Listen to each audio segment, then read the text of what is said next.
All right, hello. I am here. Oh boy. What was I saying last night about like I can never do anything um, easy? I tried so hard to do this easy, and I didn't.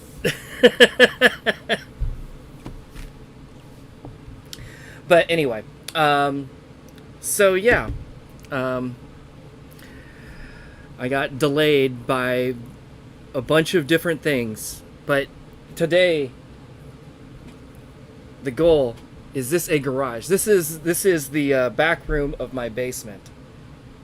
So, like the furnace is over here, which you're probably hearing. It's quite loud. Um, if it decides to turn off, it'll get quiet. Um, and yeah, no, if this is, my garage is too cold for me to want to be in right now. There's also no room in there. I didn't set up any. So just quickly, since we're talking about it, like the door allows the fans for a full Daytona USA link. Honestly, probably louder. But Daytona doesn't actually have that many fans in it. Unless you're talking about like the 8-player setup that's at Boss Battle, then that's a different story. That's got a lot. But like my little twin, I think there's just one fan on the system, and then there's like one fan in the power supply. I think that's it. And they're just like little, 6-inch fans or something like that. They're not that big. Oh, the Boss Battle one? Yeah. Well.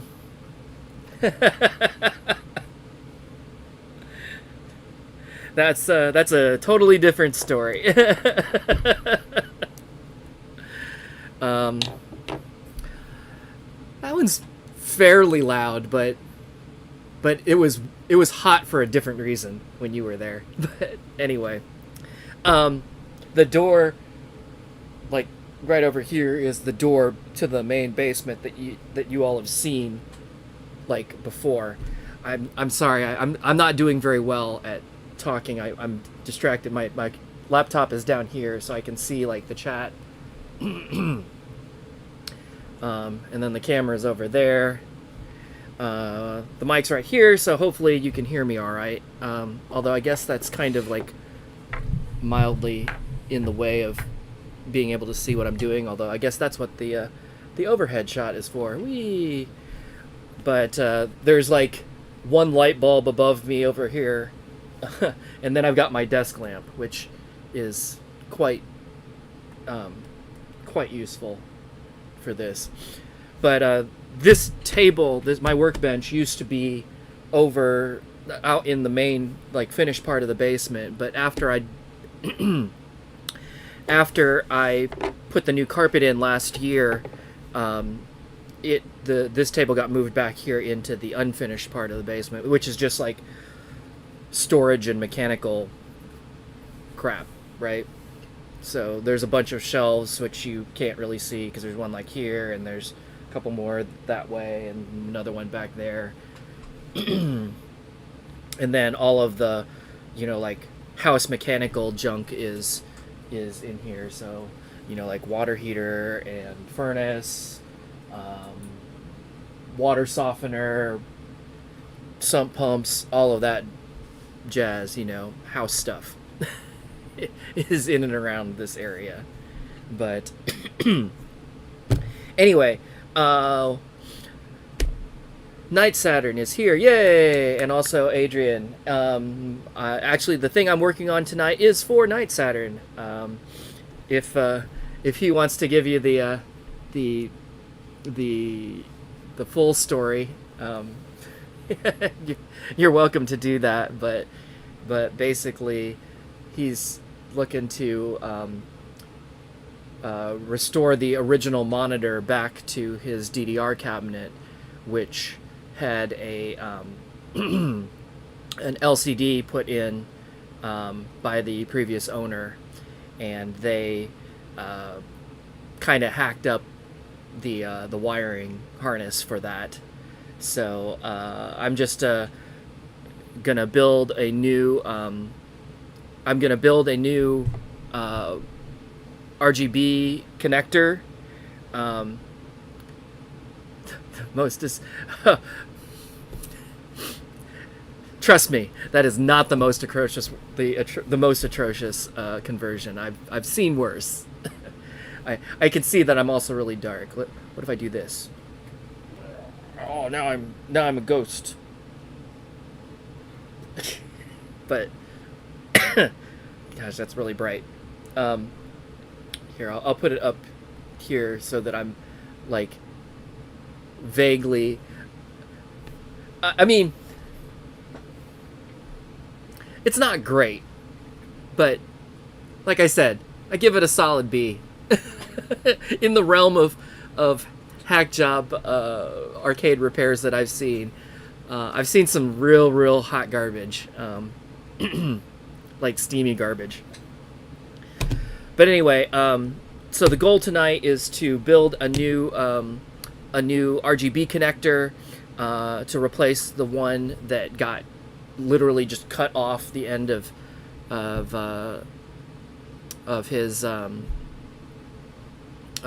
like main cabinet harness, and then build a new little connection harness that goes from the three the three connectors in the cabinet to the one connector on the monitor.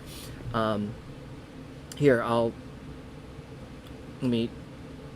was pulling some pictures together to kind of show what I was talking about here. Let me see. This is going to be quick and super quick and dirty. Anyway, this is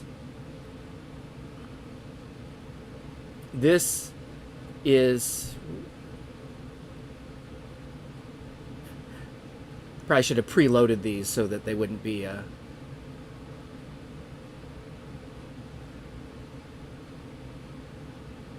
so garbage.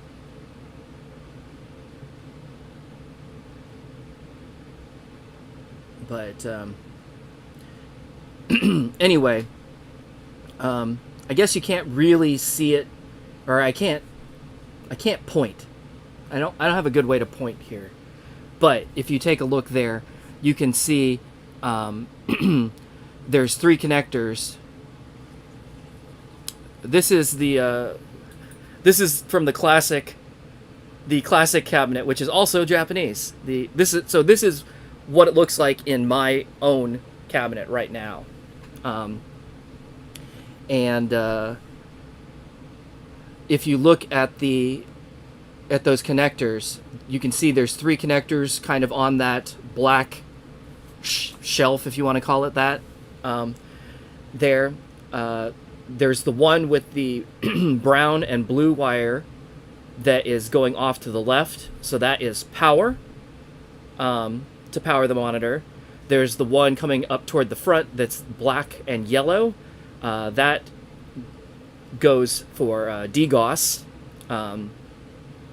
So the other end of that black and yellow goes to the DGOS button behind the coin door. And then the one that's kind of sticking up there has RGB and sync in it. So that's like the monitor signal cable. And because my cabinet has a replacement monitor in it, I put in a tri-sync, a flat tube tri-sync monitor into mine, so that I'd be able to play like Supernova and Supernova 2 at 480p. I built a little cable that connects to the RGB connector on the what do you call there in the cabinet harness, and then you can see that little gray wire goes up and is plugging into like a little HD15 connector on the back of my monitor. So what you would probably know of is like a VGA port, because my monitor has one of those. Most arcade monitors, well, older arcade monitors usually didn't. The newer ones that supported, like VGA resolution, essentially 480p, a lot of them did. So since I was putting a newer monitor in, I had that HD15 connection. So I just built a little wiring adapter, basically, or a little wiring harness to connect there. And then if you see, I'm also powering the my monitor with the power connector that was there. The DGOS is disconnected because the DGOS is part of my monitor remote board, since it's a digital monitor. So the dedicated DGOS button behind the behind the coin door is not necessary and is not used in my case. Also, hey, Rave Racer. Anyway, so what we will be... Yeah, so what I'm building tonight... Let me load it up here. Is gonna be...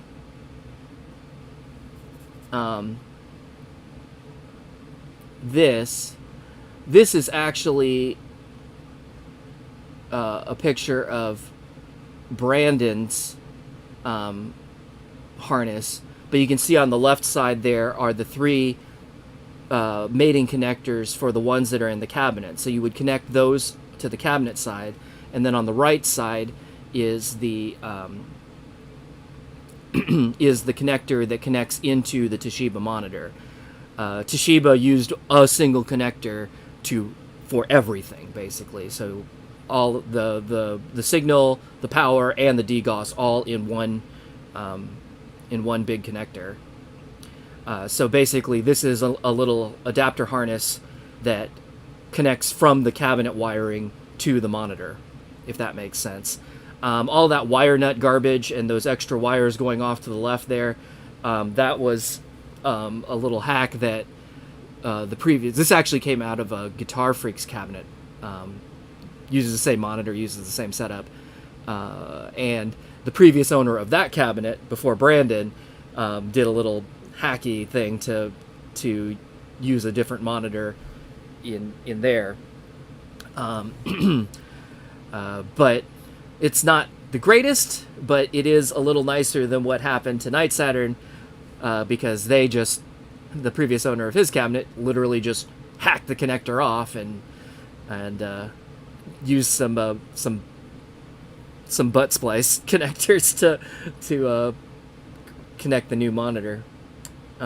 So anyway, and then I have one more picture that I can show y'all. Blah, blah, blah. This is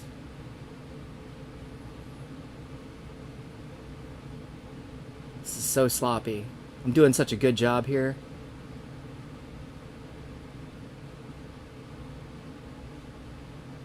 But that is the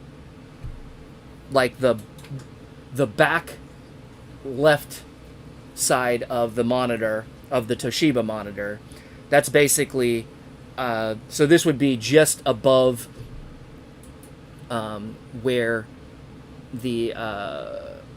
those three connectors in the cabinet are. So we're basically going to go from those three connectors into this connector here. So let's get to it, I guess.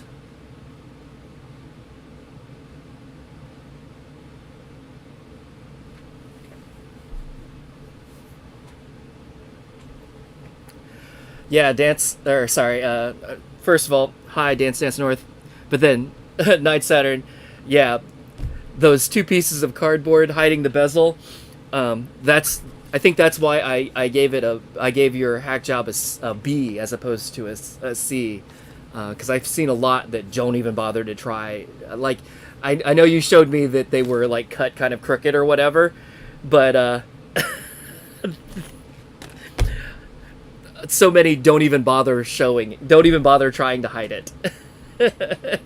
And you can just see like the monitor kind of hanging out in there, all whatever. I would say D work is definitely ones I've seen where literally they just remove the original monitor and they just take like a computer monitor or whatever and just like throw it in there. And so it's like not even mounted, it's just like sitting up on its stand. And it's like way back from the glass, and everything is just it's just sad. All right. So, I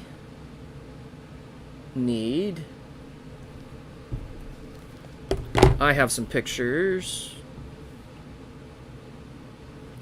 on my phone so that I know how I'm wiring this. So let's see. So my friend Brandon stocks a lot of the JST connectors that Konami used in their in a lot of their cabinets. So a lot of these came over from him. He made me a little bag. I was like, I need this, and he's like, here you go. I was like, thank you. And then the rest I got from DigiKey, because the connector on the Toshiba monitor, that's actually an amp part, which is what I just pulled out of this bag here, but it's different, and he did not have any of those. So let me see.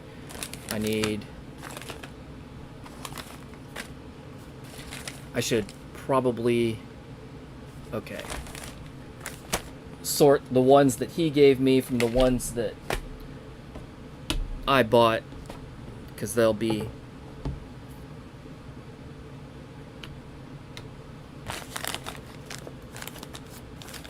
what I need.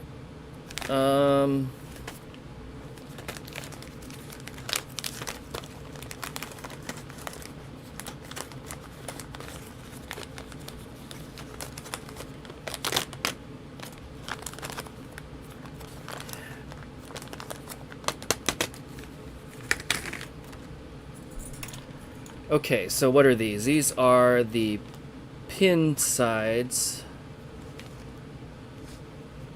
So these are what will go in. I don't need these yet. I'm not going to need these at all, actually.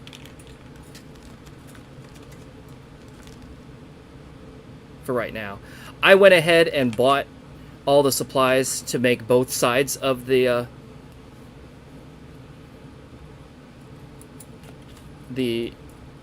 Toshiba monitor's connection, but I actually only need to make one side of it. But I figured I was getting some extra pins and some extra housings just in case, because you never know. And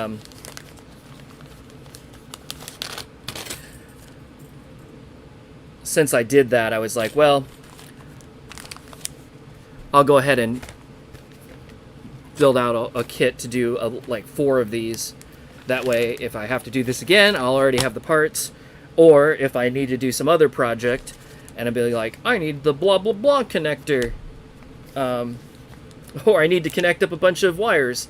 I guess in this case it's 1, 2, 3, 4, 15. Total of 15.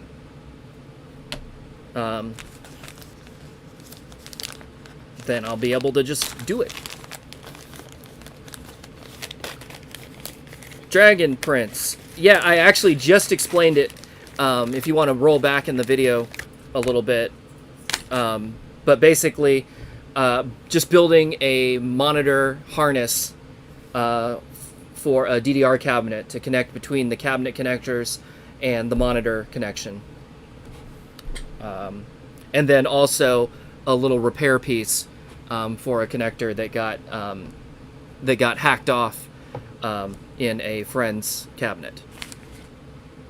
Said friend being also in this in the chat right now.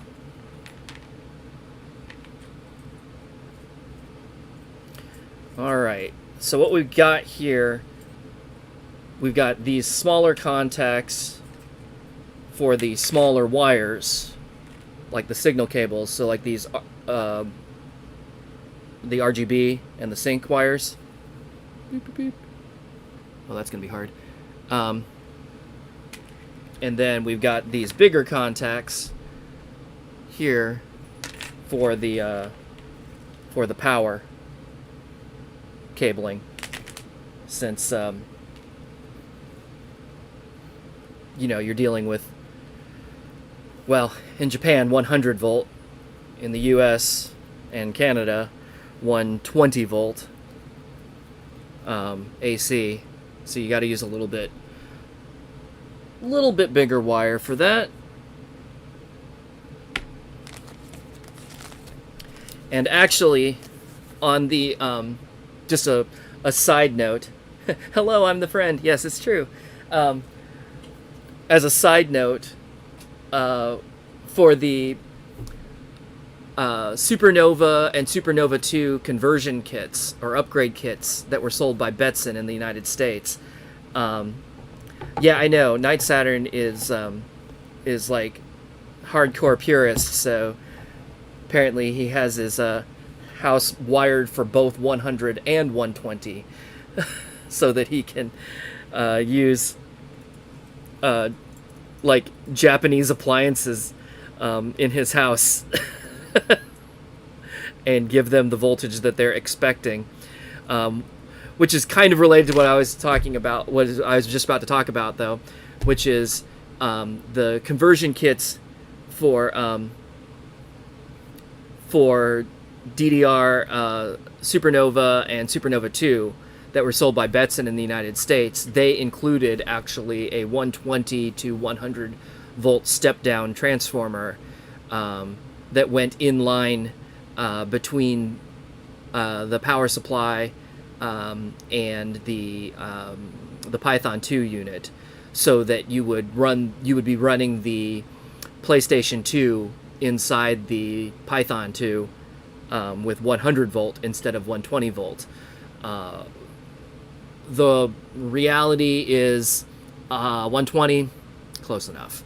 I do not use a transformer in that operation, and it works just fine. I've had no problems. So, but I also did not have this house built, so I didn't have an electrician to offer me installing 100 volt what do you call outlets in my house. Okay, so let's see. I guess let's just do this. So let me grab my little wire strippers here. I think this is probably 22 gauge.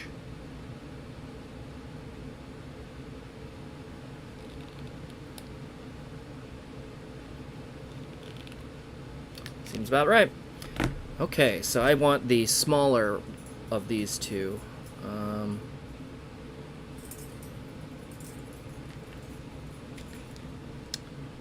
Looks like this side. Okay.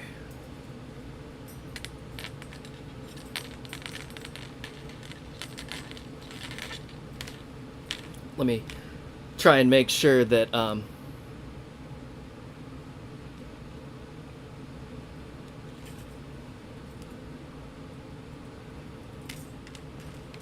that I stay in the frame here. Oh, you jerk.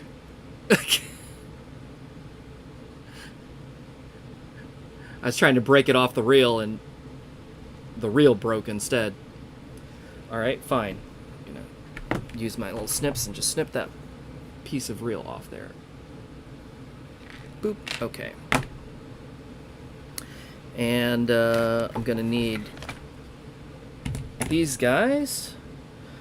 You know, I didn't look. Yeah, I stripped that a little bit too much. So I don't know if you can. Yeah, you probably can't really see it. But let me see if I can zoom in there for you real quick.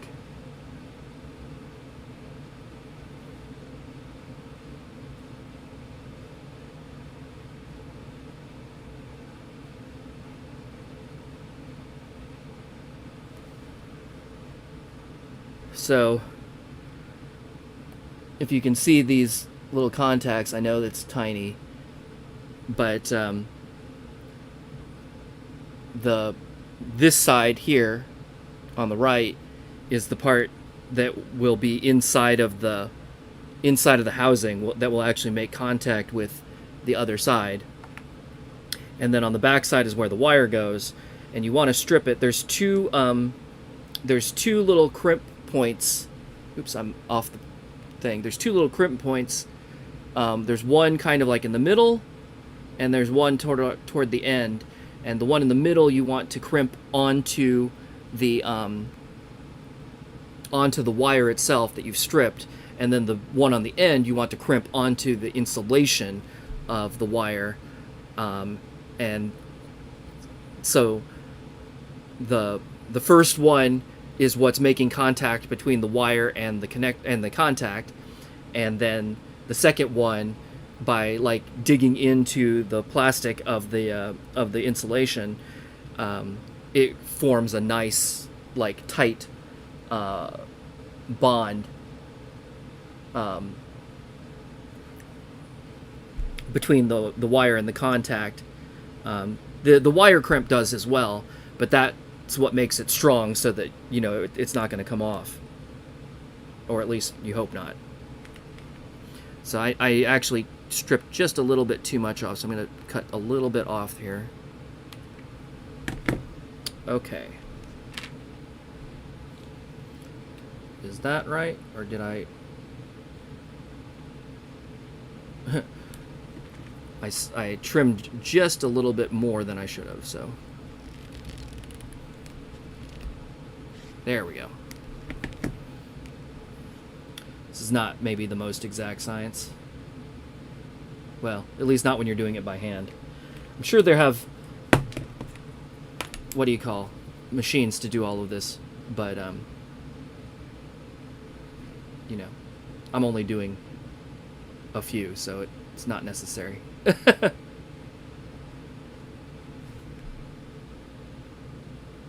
Okay, so I'm crimping onto the wire part here.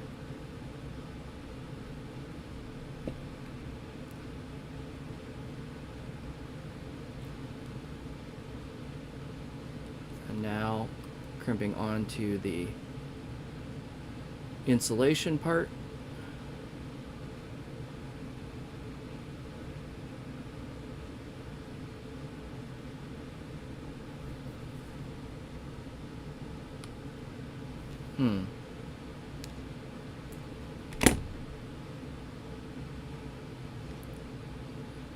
So there's like two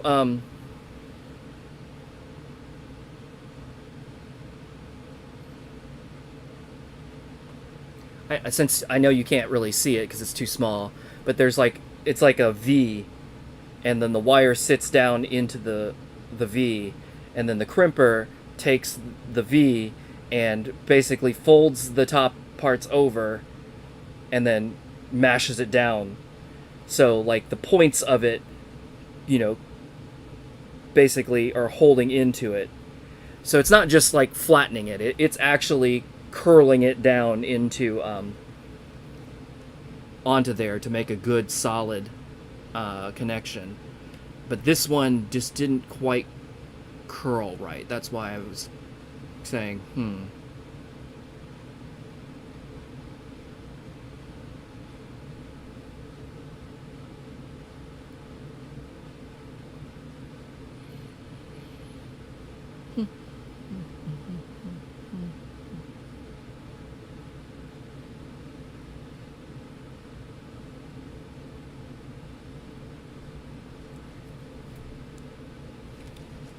Let's see, did that work? Give it to me!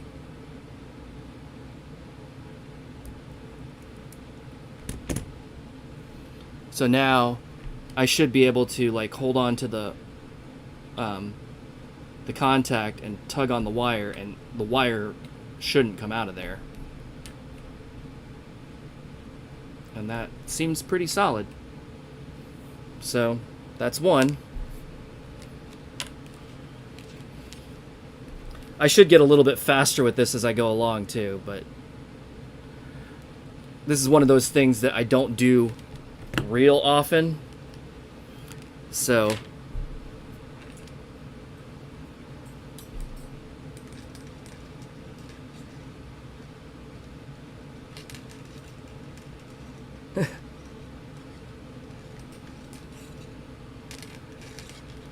it's always, I always end up having to like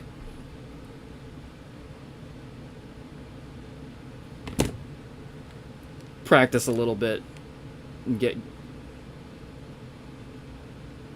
used to it again whenever I do these. I actually had to build a whole like adapter harness for my cabinet to install the Python 2 in it way back when, because the Python 2 that I got, the person who had it before had built a harness out of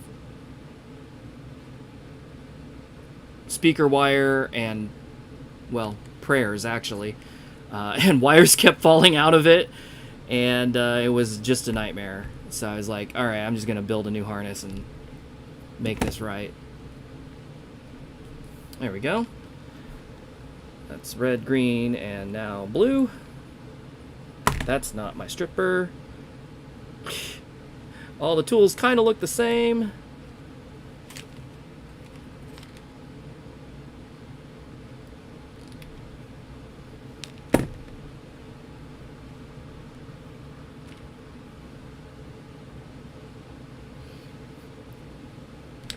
Yeah, a closer view, a closer up view would probably be much more useful for this. But in my hope to throw this stream together quickly, I just grabbed whatever was convenient.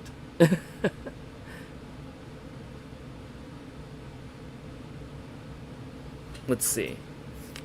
Let's see if that's a little bit better.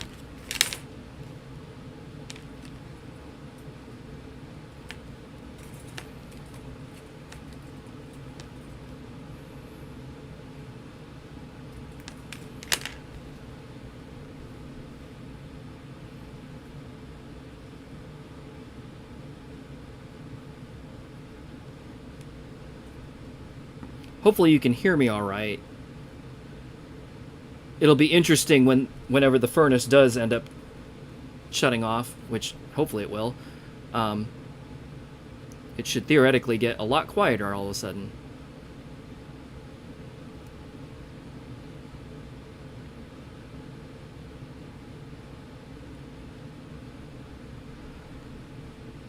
So the wire part of this crimp, for this crimp tool, seems to be working really well. The insulation part is being a little bit more problematic, but it's getting the job done at least.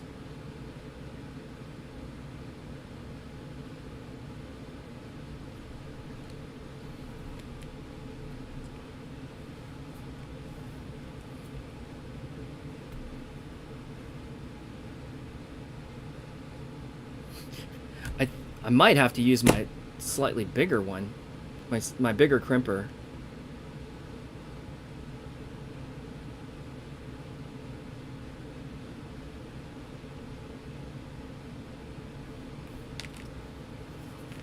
Because I'm having trouble pulling that back out. This was one of the reasons that I was delayed getting the stream started. I was looking around for this crimper. This one, this particular one is one that I normally had borrowed from Brandon, but I went ahead and got my own so that I wouldn't have to keep borrowing his. But I couldn't find it. But eventually I did.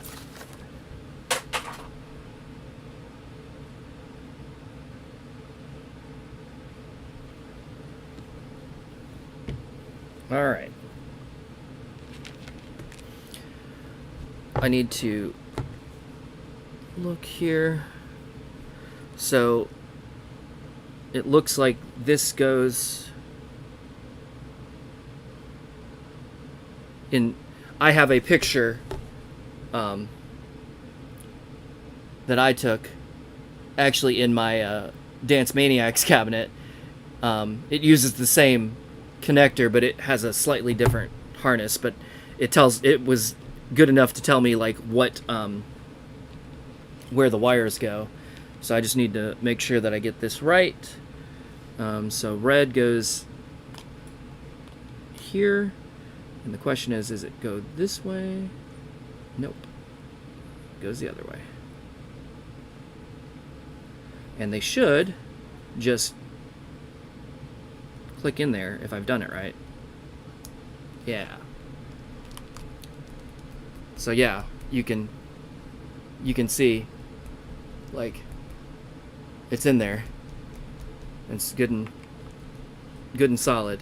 I mean, I wouldn't want to like, hang from it or anything, but it's not gonna go anywhere. How about green? Green is next.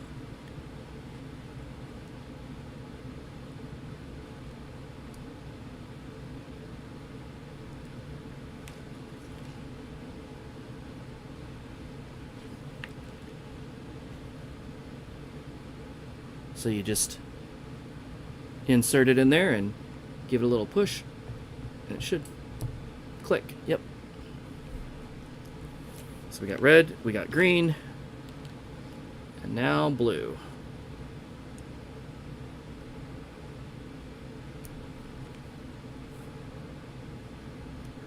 So there's that. Now I just got the sync cables, or the sync wires to do.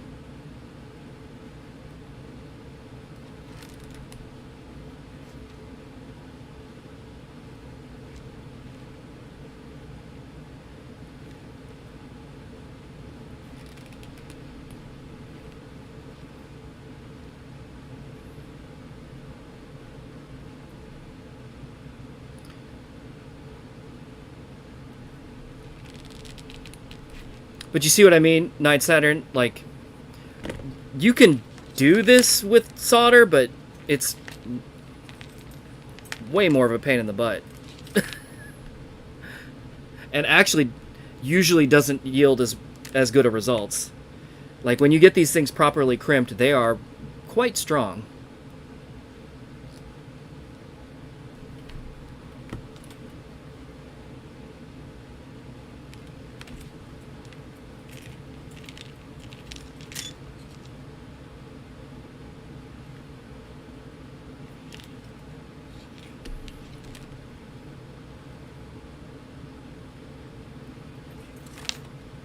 But I offered to do this because I already have these tools on hand. And they're not like super expensive, but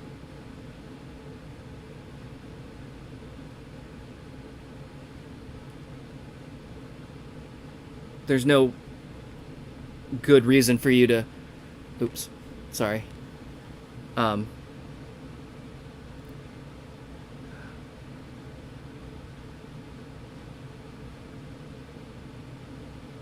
Oh. Okay, well that's good. Yeah, you could so I did have where are they?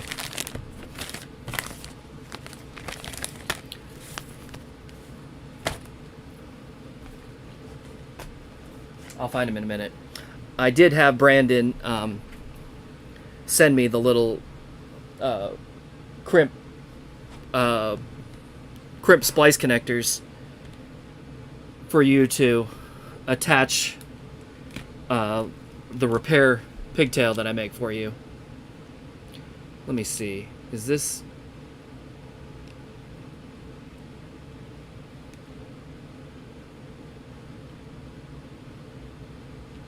gonna work better?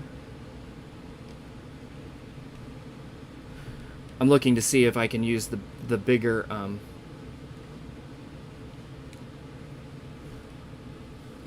crimper on the insulation part of these, and if it'll be a little nicer. Looks like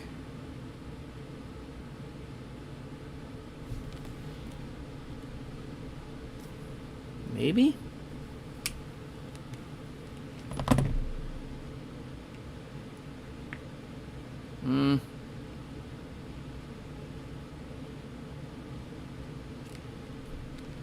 Seems about the same, really.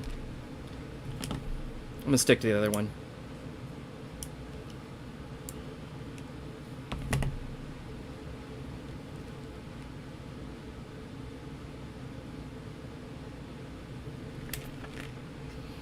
But yeah, anyway, all I was saying is I know some people will try and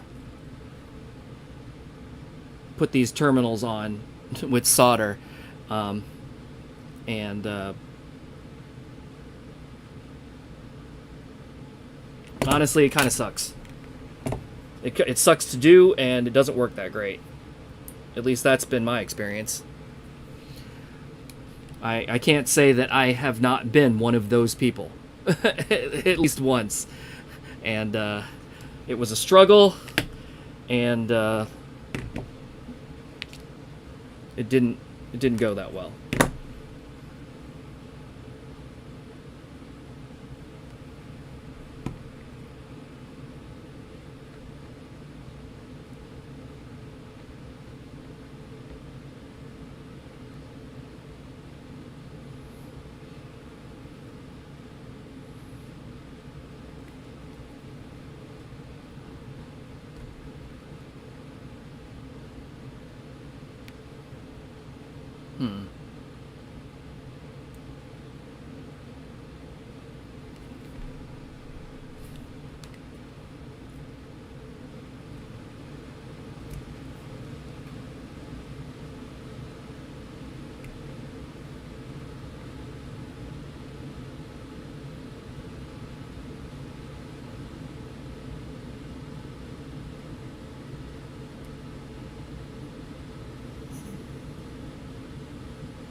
That one does not look good. Yeah, the little flaps that are supposed to dig into the insulation, instead of folding like this, they kind of like went like that. So I'm going to cut that one off and do it again. And that's why you buy extras of these, because usually at least one will decide not to behave well.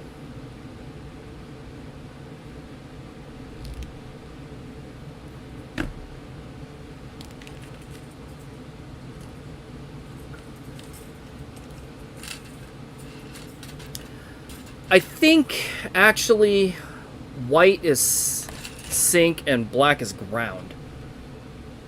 Either that, and I can't remember, because they do composite sink, or they can do, I think, separate horizontal vertical sink. But I'm pretty sure DDR does composite sync. I don't remember off the top of my head, though.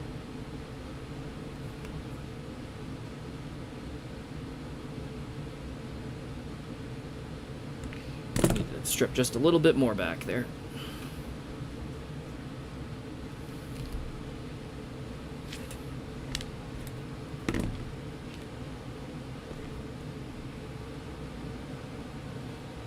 I'm going to zoom out on that top camera a little bit because I see that I'm not in the frame a lot of the time.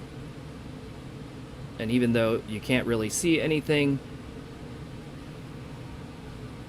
it is at least better if you can see something as opposed to me not in the frame at all.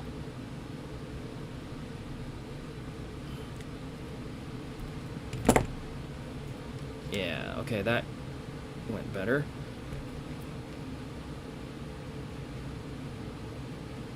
On the wire part, and then on the insulation part,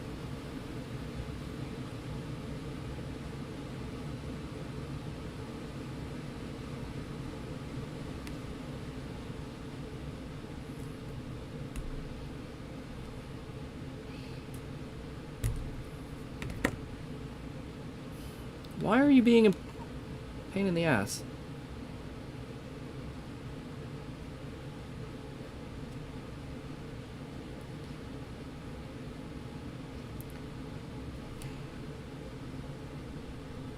I mean, it'll hold. It's kind of ugly, though.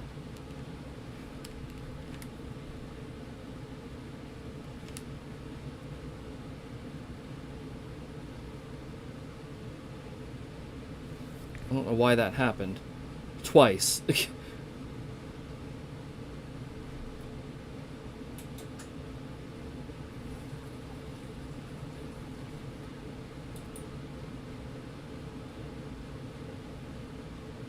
Maybe this black wire is a little bit bigger.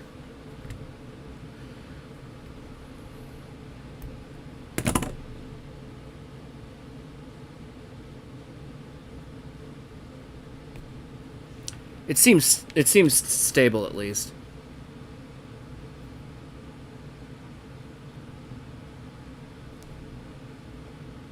Okay, so white goes in and then black. So we're gonna put the white in there. Come on, click for me. There it goes. And then the black.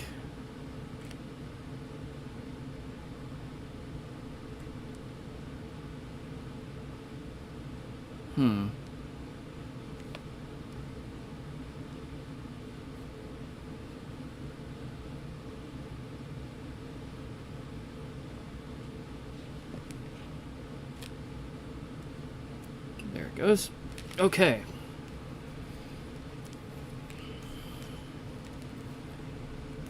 So there's that part. Then I'm going to come to the other end and trim them all to the same length. That way you don't get a weird looking bundle.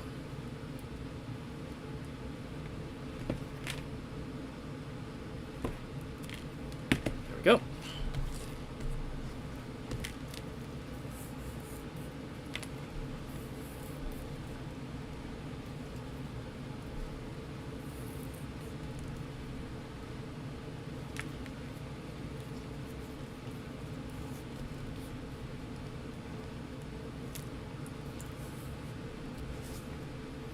They're still not quite even.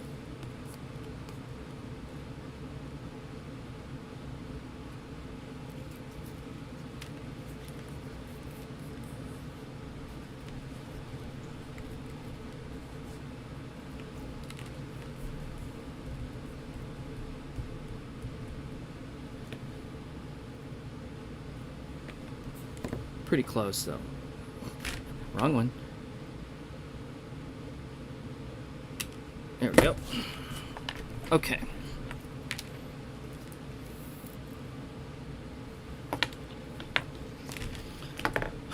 So, the other side of that...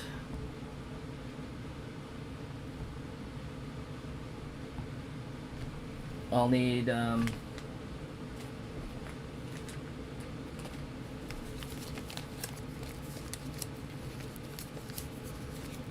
Actually, pause. Let me do the power lines. We'll do all of the... We'll do this whole side first, and then we'll get to the other side. So I need blue, brown, and then the 2 orange wires.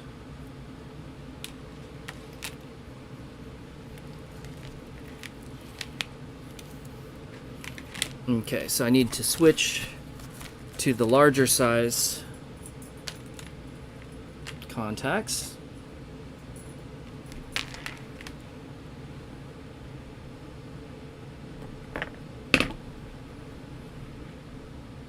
And this should be 18 gauge. So a couple sizes bigger.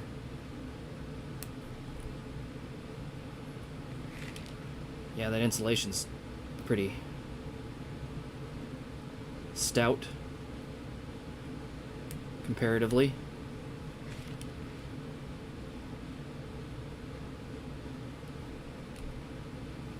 Compared to the last ones I made.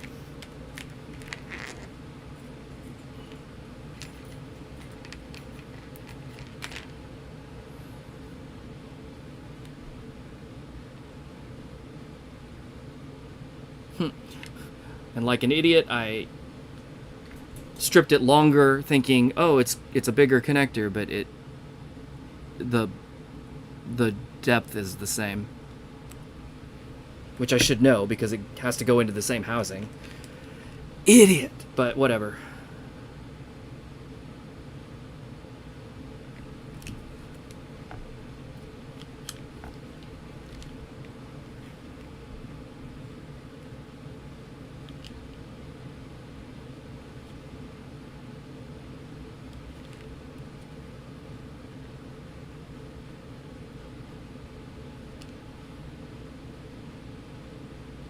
Also, these are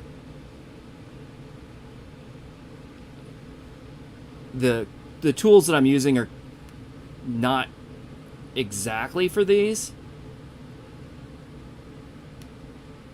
because the actual tool would likely crimp both parts at the same time, but the actual tool also would probably cost, you know, $300 and only do this one connector.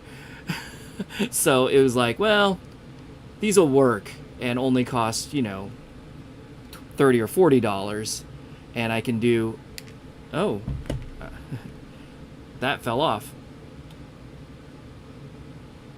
So that's not good.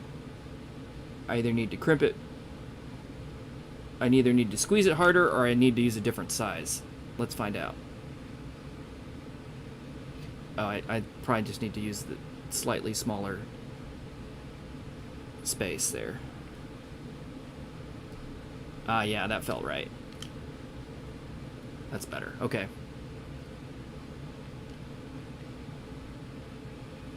I could feel it crunch down a little bit more. Is the insulation going to go in there too? Let's find out. In that same hole?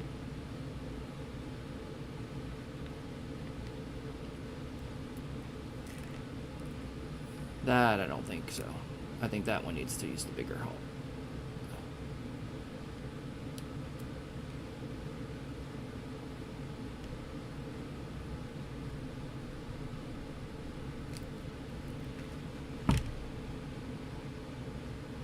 Yeah, that looks good.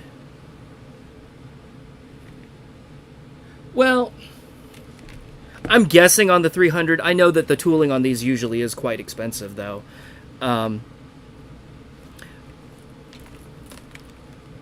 But the deal is, it's one of those, hello, focus, maybe. Boop, boop, boop, boop, boop. Is it going to focus?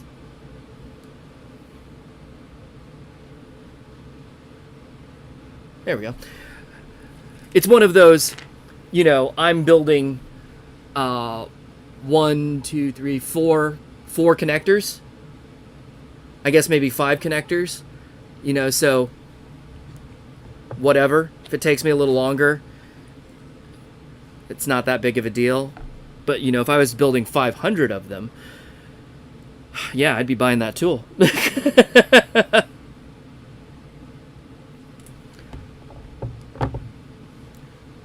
So it looks like the brown goes in the middle row right underneath the red.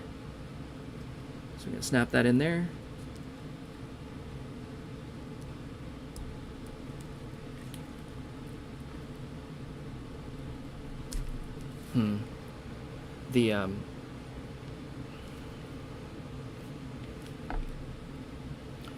The insulation crimp is a little bit too wide, so I think I'm going to have to use the smaller crimp size.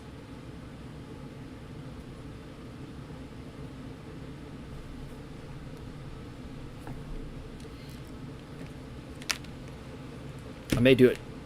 Oh, that looks real good. I think I'll have to do it that way again for the next wire, and just do a two-step crimp. One to get the pins or the flaps folded over right, and then the other to kind of shape it to be the right size to get in there. There we go. Yep, that looks pretty strong. Feels good and snug.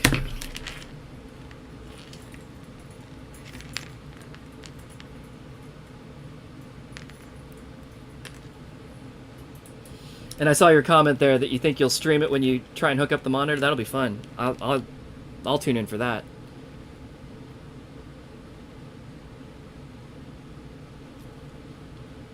I hope it all works.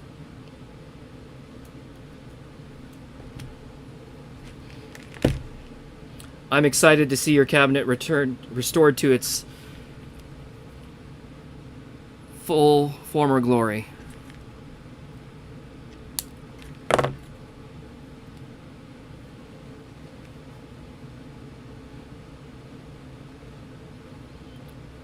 And you can replace that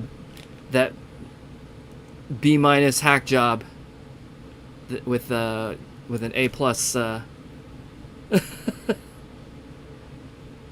With an A+ hack job. I'm not going to say that what I'm doing is not a hack.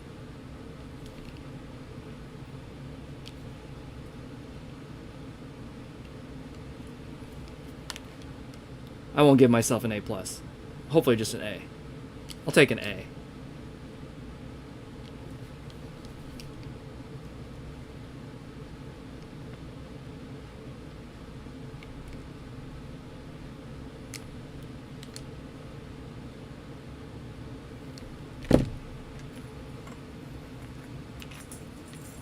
Did I accidentally mash?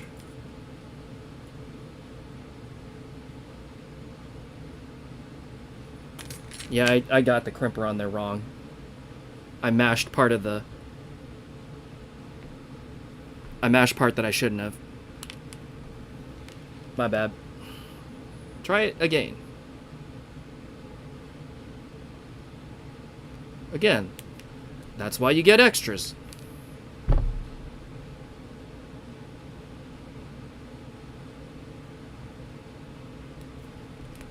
That way, making a mistake is not an emergency. It's just mildly annoying.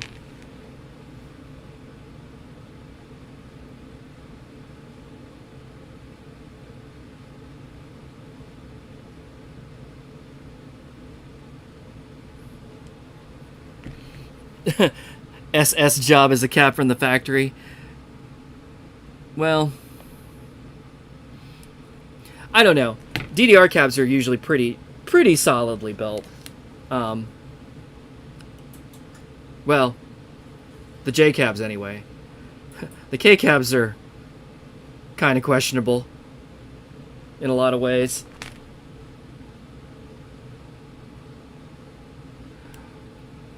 What I find interesting in the J cab is that there's like a serial number label inside the coin door that is definitely just handwritten.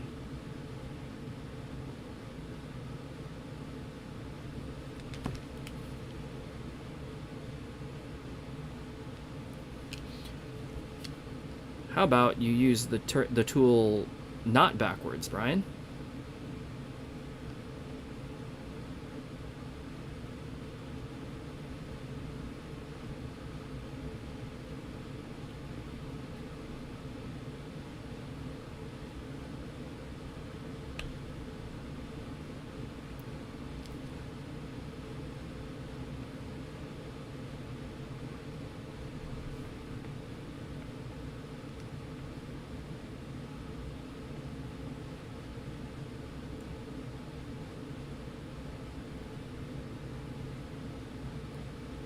Can I do this in one step?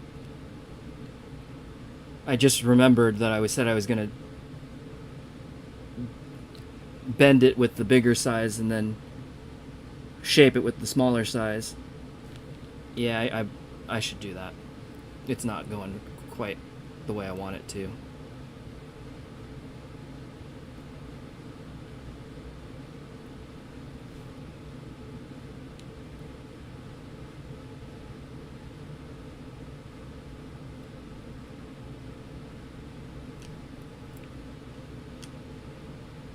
These bigger wires are being a little bit more of a pain.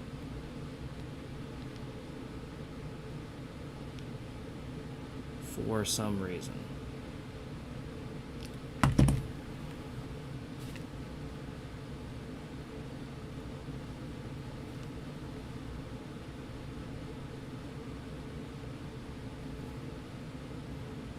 It did not grab onto the insulation. It slid over. Yeah, I'm going to do that one again, too. Gross.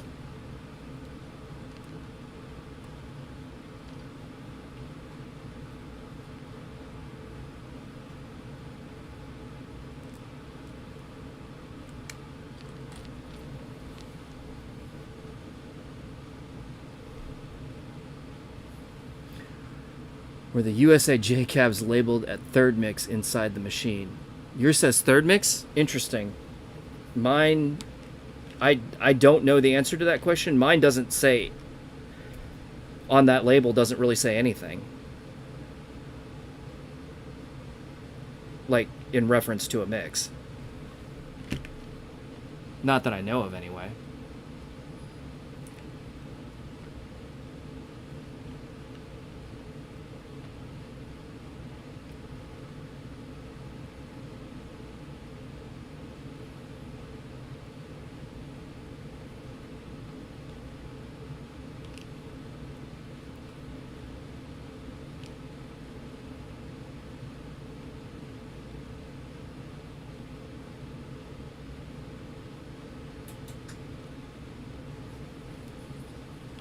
Oh, I see. It slid when I crimped the wire part.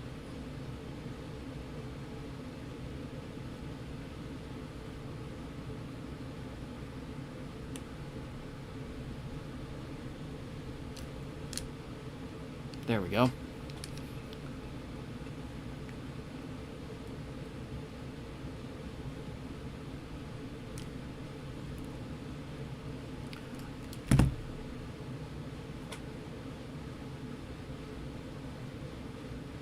Yeah, I don't really know what the, I get the impression that the U.S. cabinets were just Japanese cabinets that got brought over, but like officially, right? So the US 1.5 mix and and then DDR USA, which, you know, were the only two that were actually legit sold in America. I think those were just J cabs.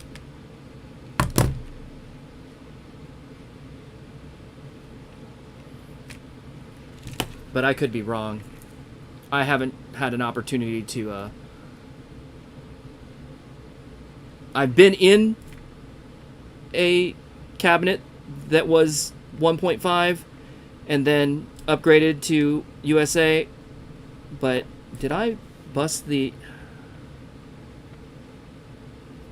This is making me sad. But I haven't I haven't been in one very much, so I don't remember fine details like that.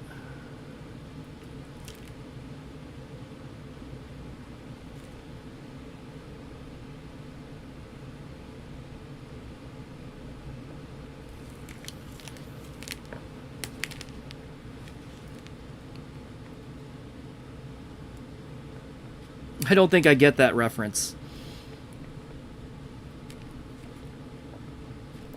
And this one is not clicking into the connector or into the housing, which usually means that the little barbs that hold it I must have smashed somehow.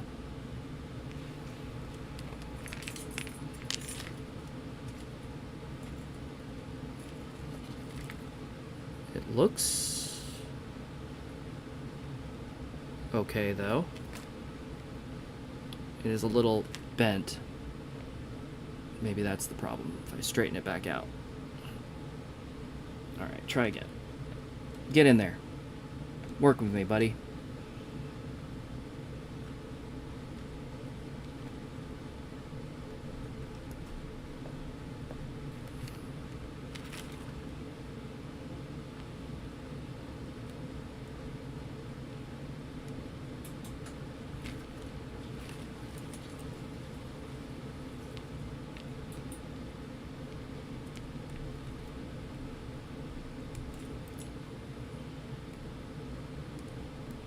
Hopefully the housing's not broken.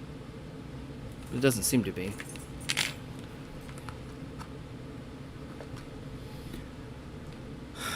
Well, I guess the only thing I can really do is cut it off and try again. This one's being a real pill. Don't like that.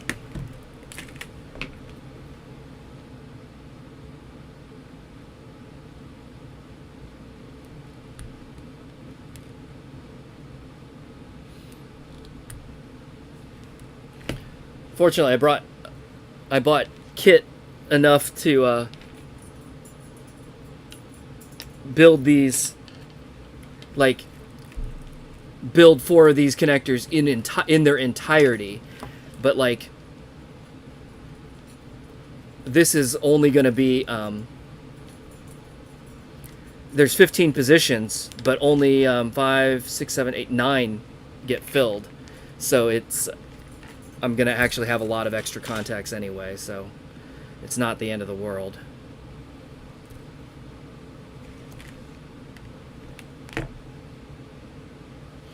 Still annoying, but not the end of the world.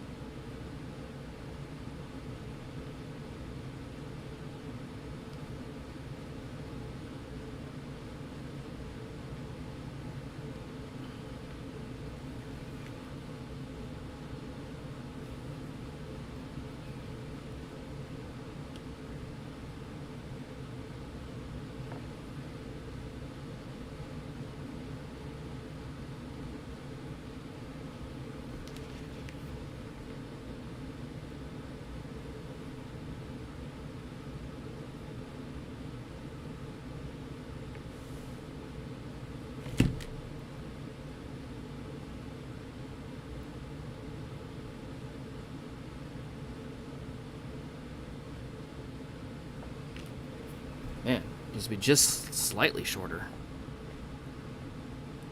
Like literally shaving. Hopefully that's not too much.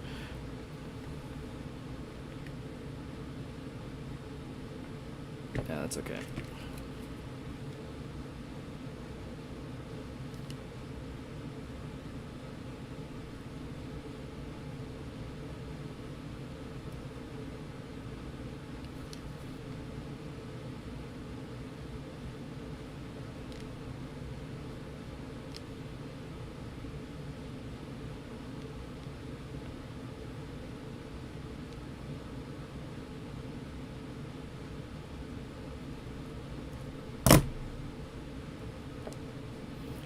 Well, I'm gonna be happy when I'm done with this.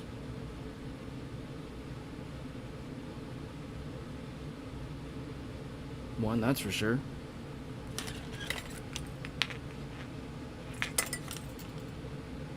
It's kind of driving me a little crazy.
All right, try again.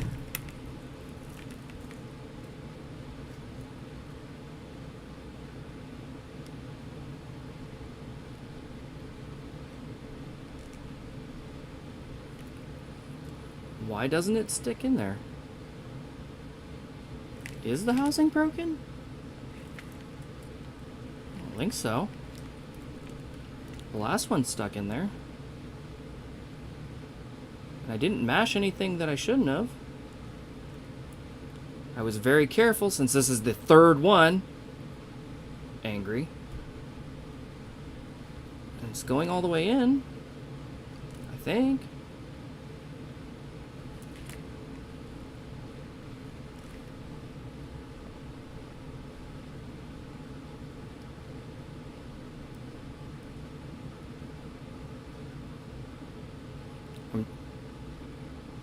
Kind of sort of trying another hole. I don't actually want to do that because then I'll have to back it out of there. But I just wanted to know, like, is that hole wrong?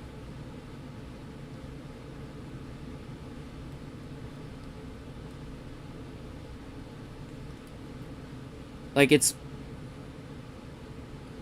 Oh...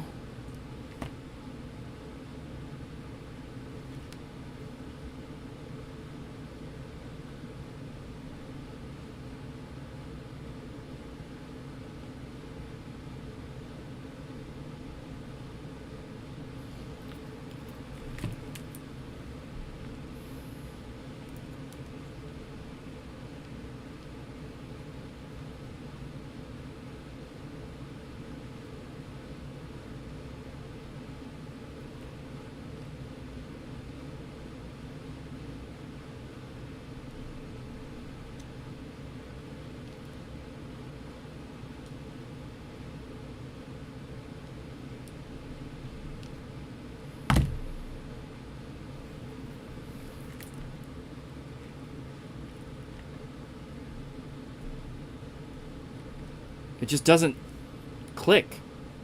Like, it goes in and doesn't click. And I don't know why.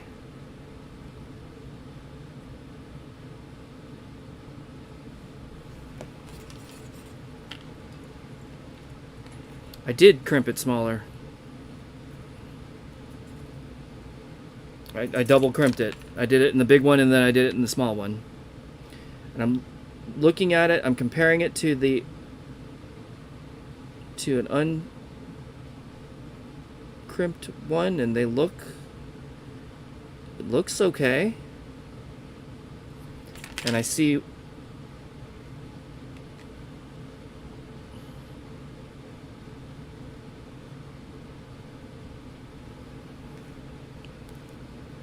the tab part that should be grabbing, but it's slightly bent, so maybe if I pull it back straight. Okay, let's try one more time. Come on. Make me proud here. No.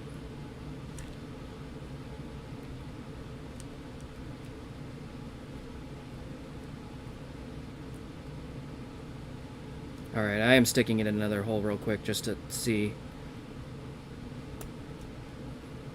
Okay, so it's not the housing. It's something about the connector or the way I've crimped it. Because it's not sticking into another hole, and I highly doubt that 2 holes were made incorrectly in this connector. Their quality control isn't that bad. I mean, I hope it's not.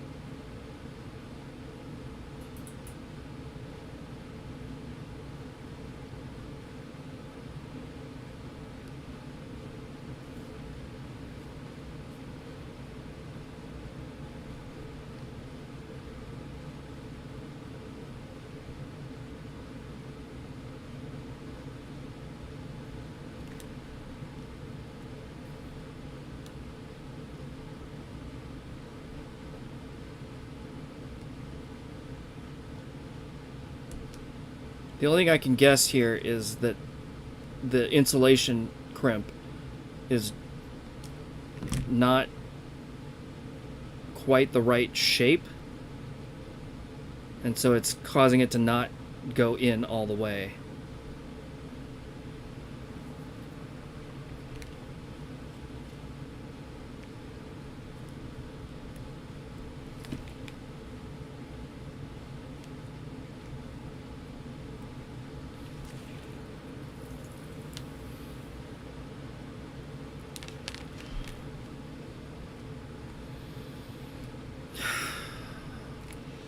Well, this is frustrating.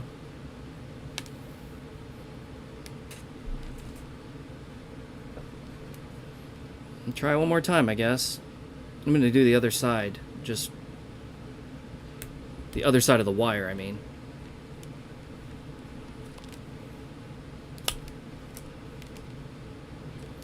I don't know what that's going to do, but who knows.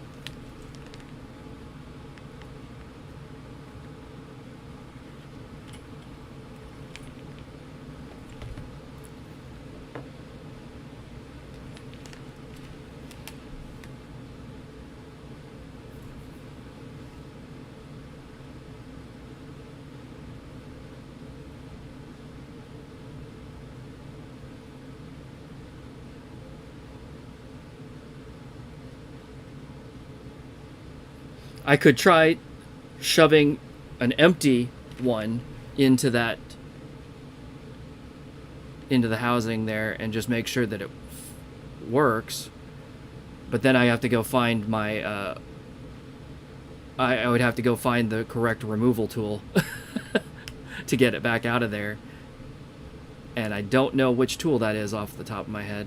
I mean, I have a set, so I probably have one that'll work, but I don't know which one that'll be. I'm wondering if I'm deforming it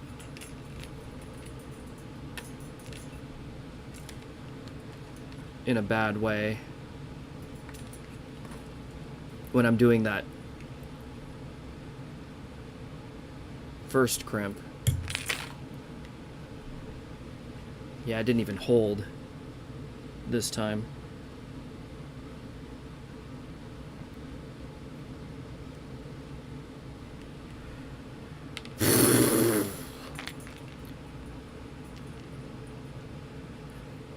Now I'm starting to feel not good about how many extra contacts I'm using here. And I still have to do 2 more of these wires. And then I got to do the other ends, except those are with the JST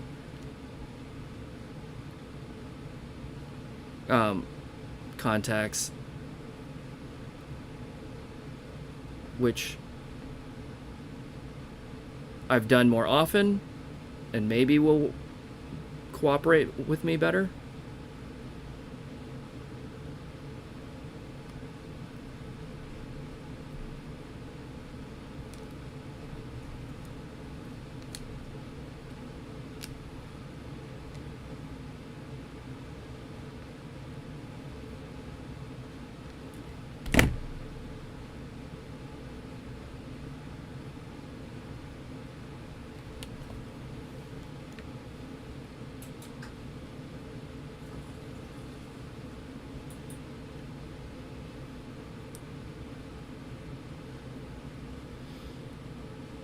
I'm going to try and do this with the smaller hole first and see if it...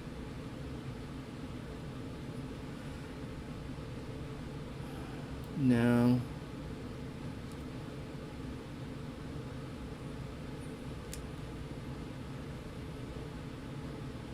Seems like it's deforming about... Well, let me just go with it.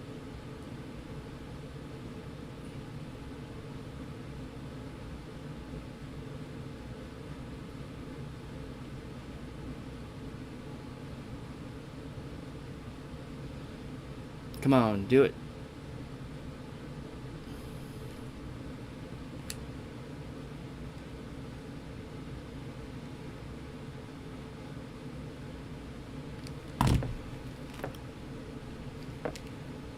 It doesn't look nice, but let's hope.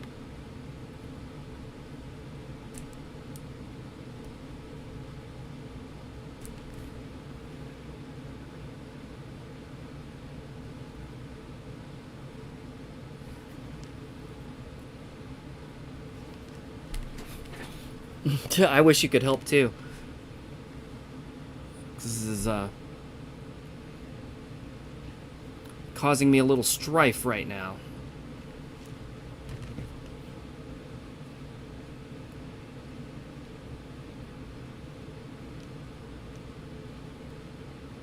I wonder if the insulation on this blue wire is just bigger, and that's causing it to be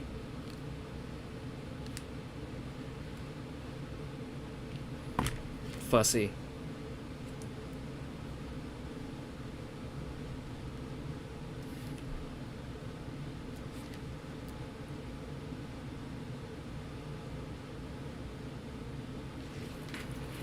Give me 1 second, I'll be right back.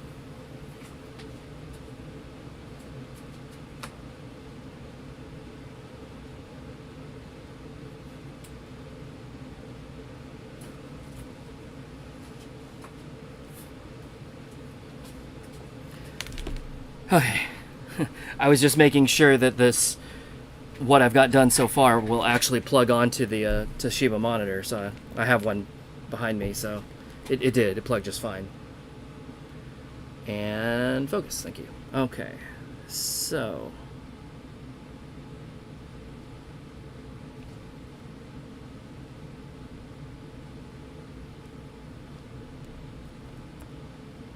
what is the problem here?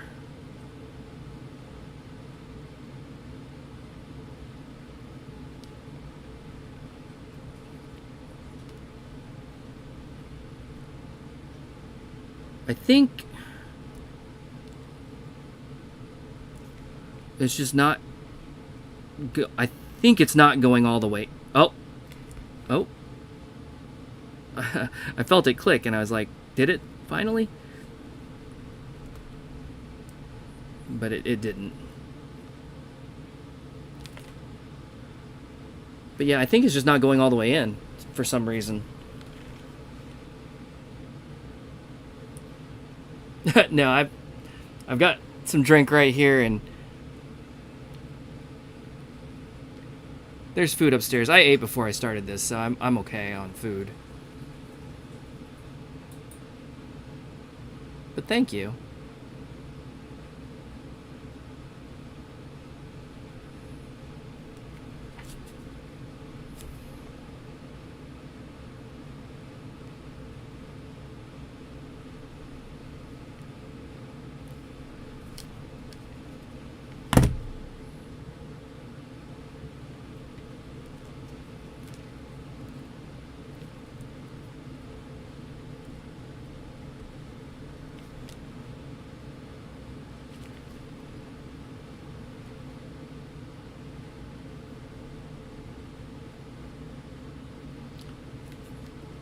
Looking at it compared to the brown wire, it does look like it's just not going in as far. And that's probably why it's not clicking. But I can't quite tell why.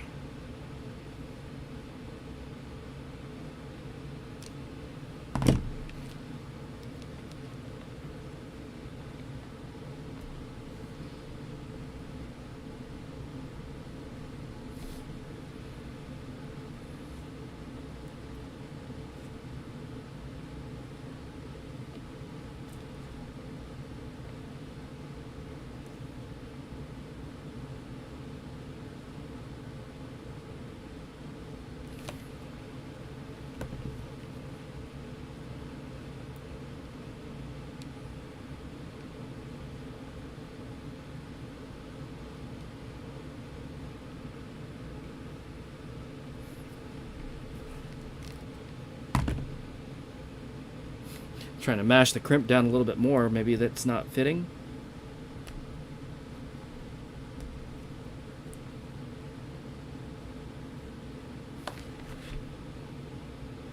I mean, it looks right. I don't understand.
Hey Termazi, this is actually, well, this is the Toshiba side, so these aren't even JSTs.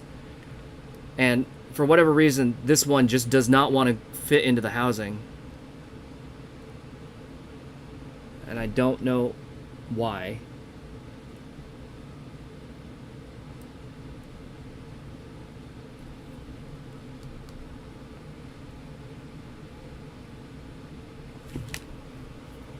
So yeah, these aren't JST crimps that I'm working with right now. These are amp. This is the amp side. It's this connector that goes onto the Toshiba monitor.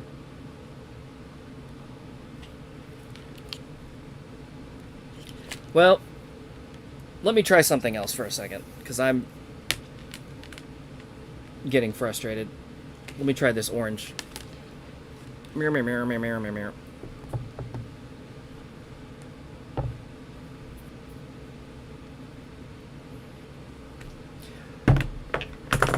Yeah, I realize, but I did 6 and they worked fine, and then the 7th one is just being an asshole. I've done it, I think 3 times now, maybe 4, and it just will not work.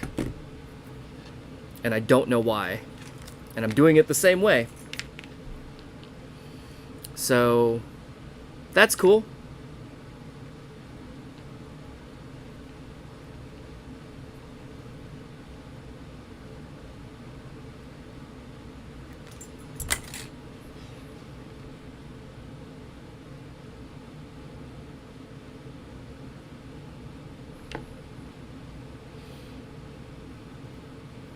I think it might be that the insulation on this wire is just a little bit too thick.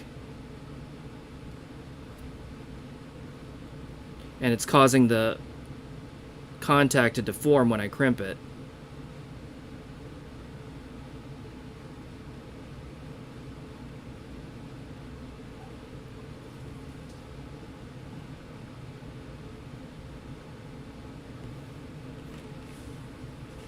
Wrong tool.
Yeah, I'm pretty sure that's what it is.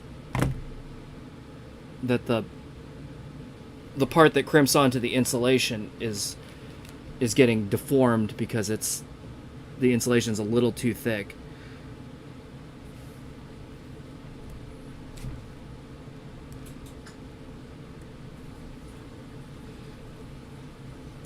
But I'm not sure if there's anything I can really do about that.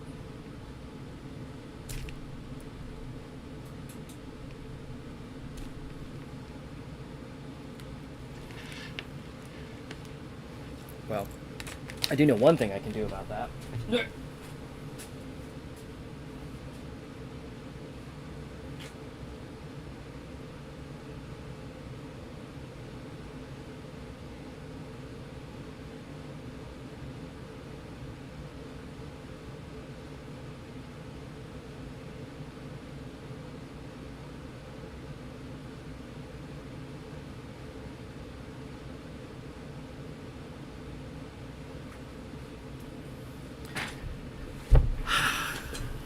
Let's use different wire. Now, I don't have different blue wire, though, so that could get sticky, but let me at least try and see if this will work. Wait. Just said, I'm not using that wire. Let's use this wire.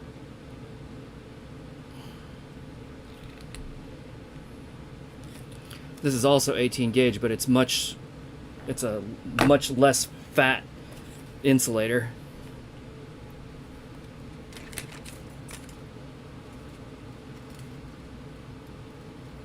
By like half, I think, honestly.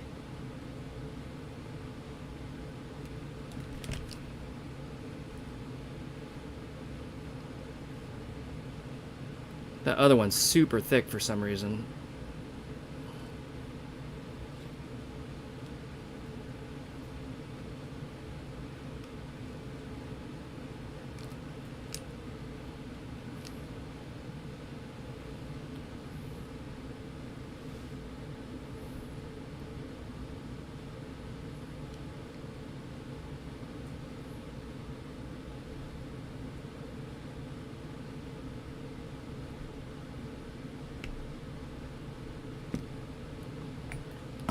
Well, that certainly crimped a hell of a lot easier. And does it now fit? Hold on one second.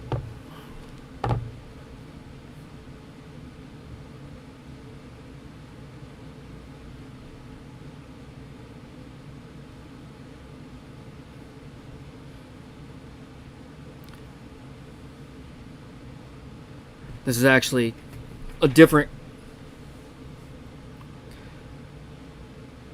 I mean, it doesn't actually matter.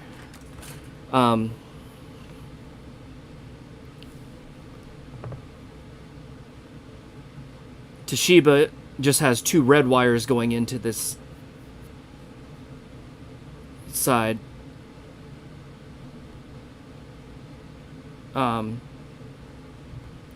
Konami used a black and a yellow.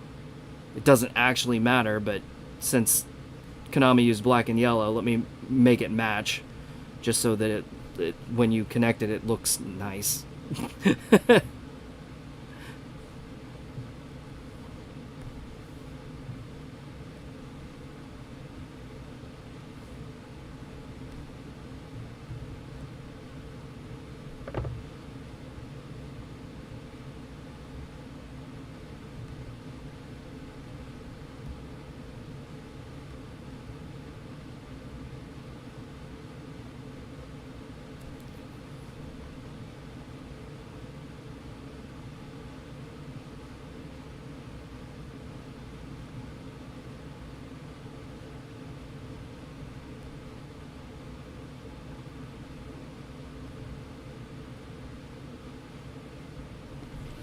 Alright, it looks like they put the black on the outside and the yellow on the inside. Which, whatever. And actually, I'm wrong. On DDR, it looks like they used black and yellow here. On Dance Maniacs, they used 2 reds. Now, why they did that, I don't know. Because it's the same monitor. This isn't fitting either. Oh, wait. No? So what's happening here? I'm so confused now.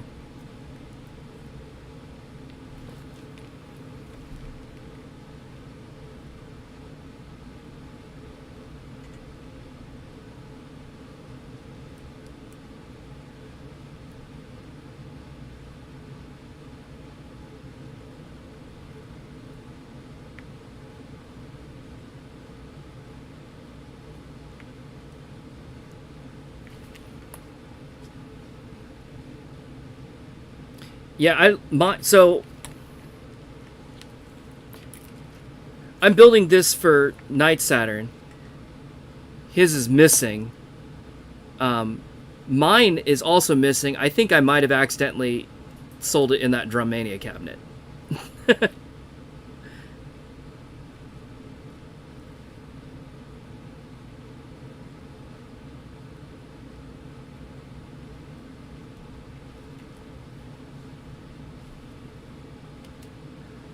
I could build a new one for myself, but I don't care enough right now.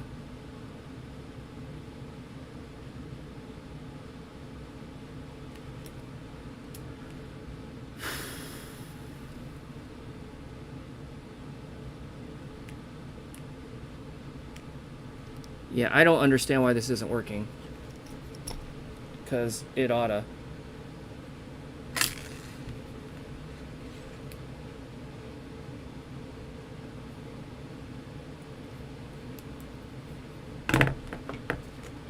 Let me try my other tool here.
Doesn't want to go in here straight because it's already been crimped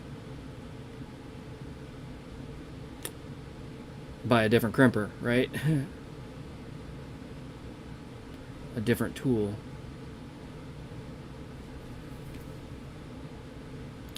And I'm not referring to myself this time.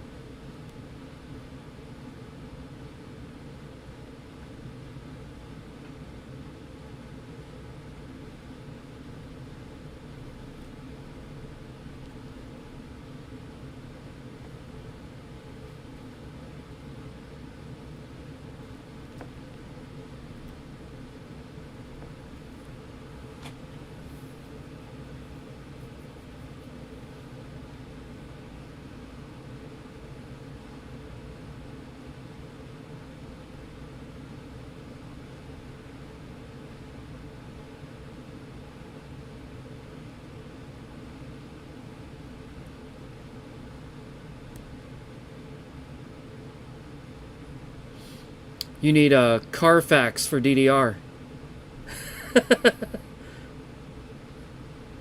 But then you'll probably find out it was in a flood or something. Was sold for scrap.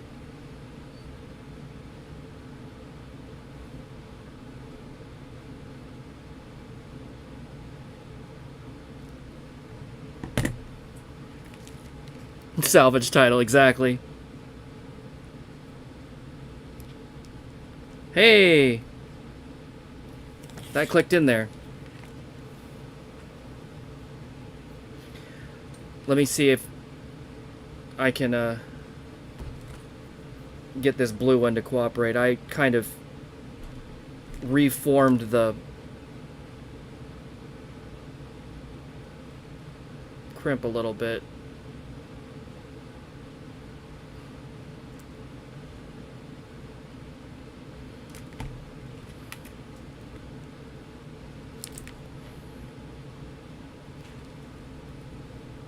There we go. Hell yeah. Okay.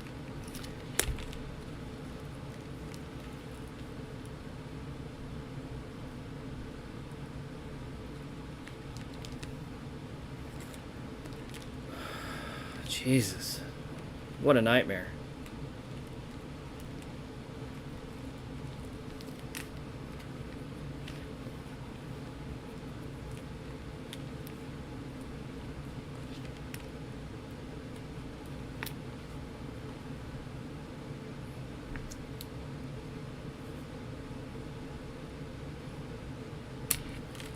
It always sucks when you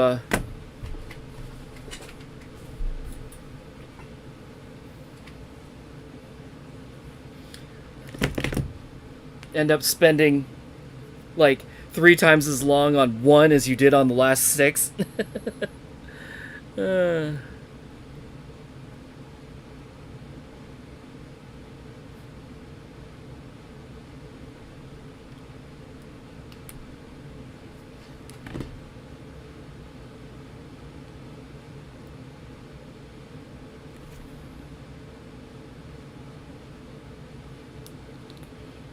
So it looks like I just needed to, like, reform the wire crimp part a little bit, just to mash it in,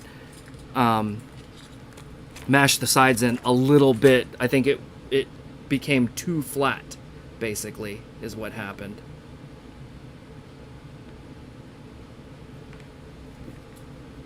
And that was causing it to not fit into the housing all the way.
That yellow wire I used was 18 gauge, right?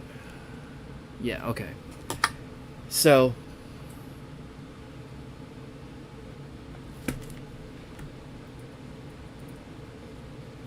for you, NightSATURN, that yellow wire is going to look a little, it's going to look small, but it should be fine.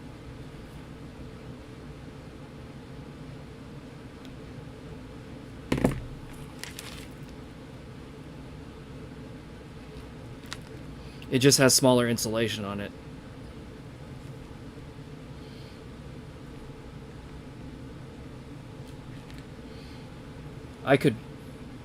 replace it, but I'm not gonna.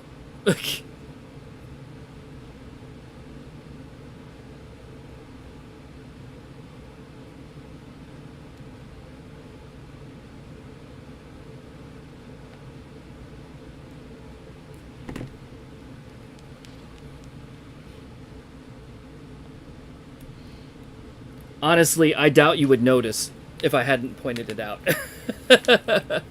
in this case. But yeah, if you can see there, that yellow wire looks smaller than the other wires in that row.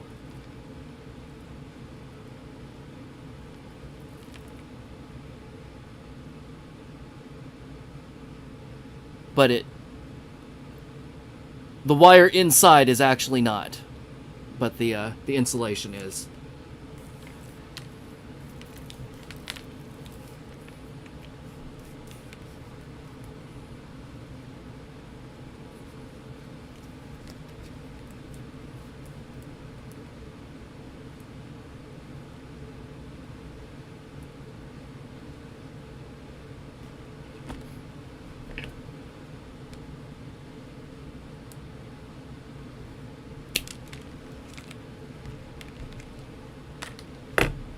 Alrighty.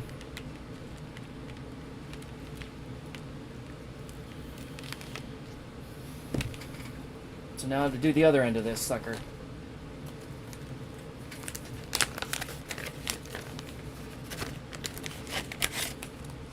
God, that was annoying.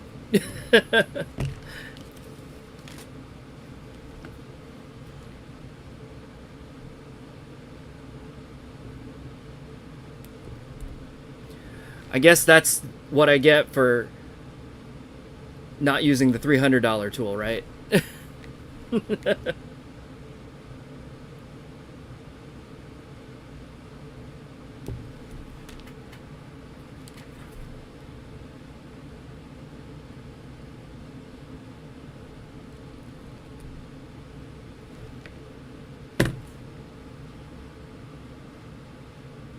Three poutines? Hell yeah. I do love me some poutine.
I'm just trying to put things away here.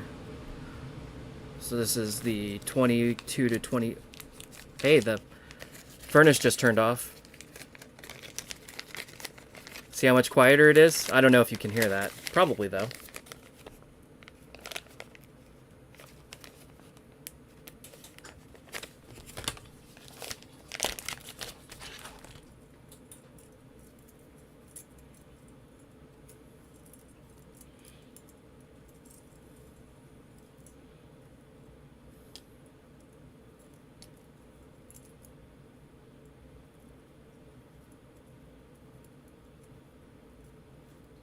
Yeah, I figured you would.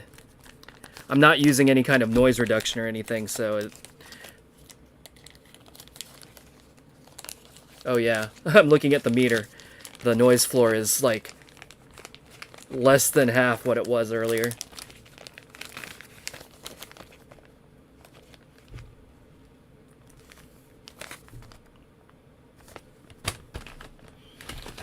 Okay, so there's those.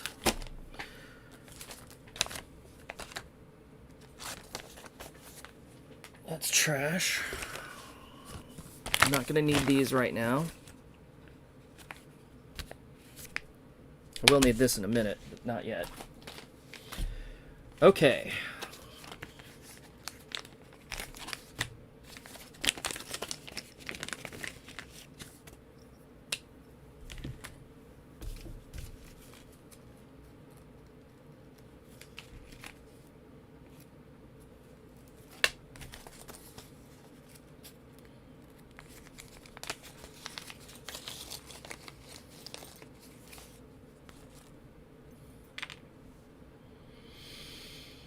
Now we're working with JST.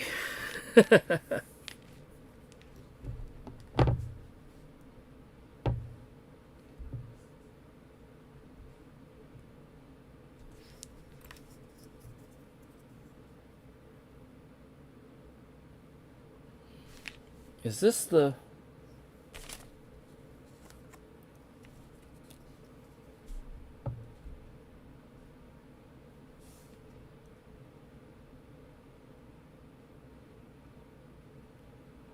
One moment, this might be the wrong end.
Alright, I'm back. Those are the wrong end.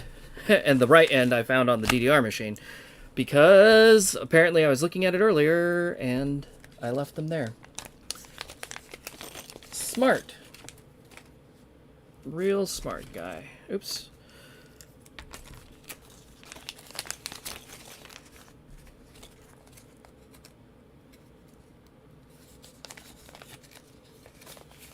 Japanese Standard Time. Have a good night, Chamazi.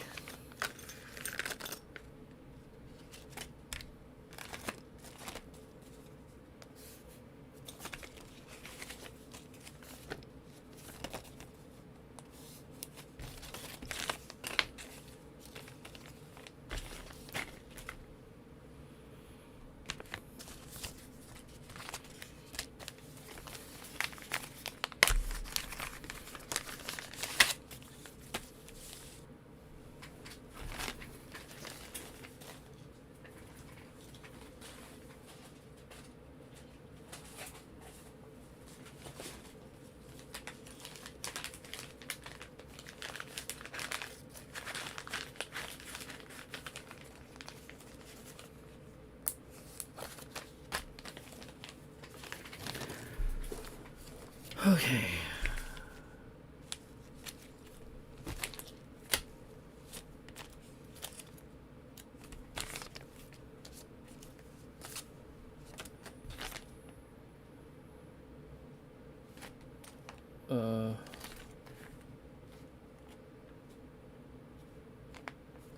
I think I just mixed up these.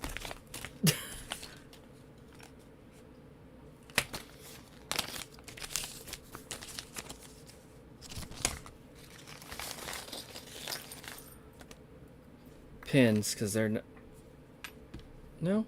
No, they're all the same. Okay.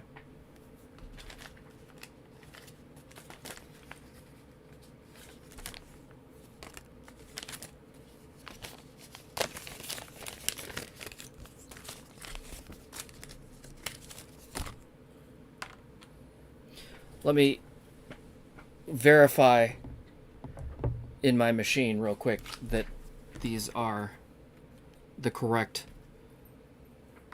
pins and side.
Okay, it is correct.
Okay.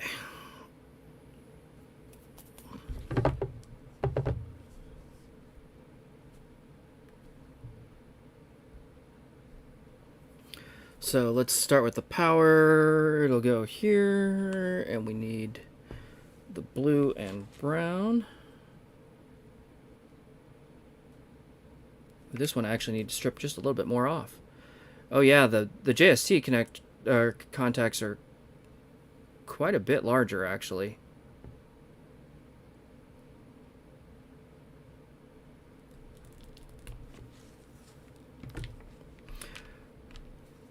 Which will be nice with these big wires.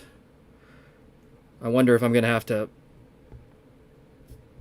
replace that yellow wire with something fatter after all. We'll find out.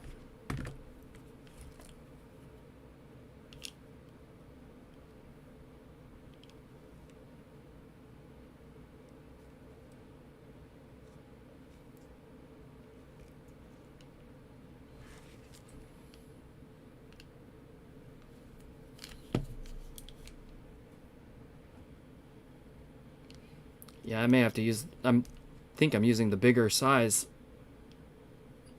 on the wire part for the JST.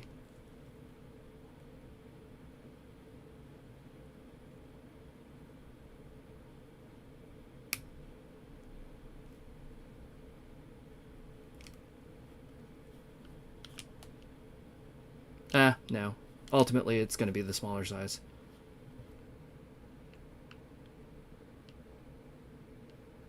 It started, but it didn't actually crimp it down all the way.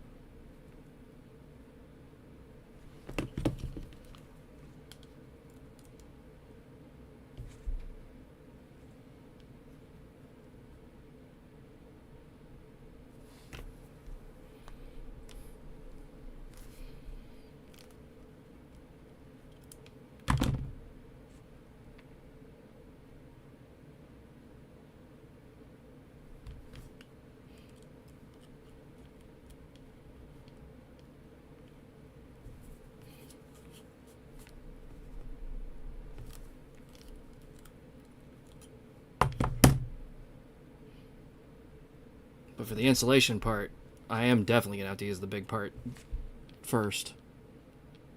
If not only, because it's quite large.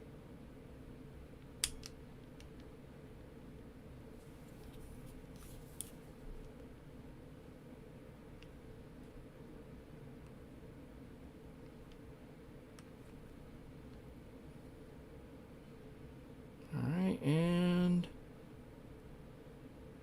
crimp.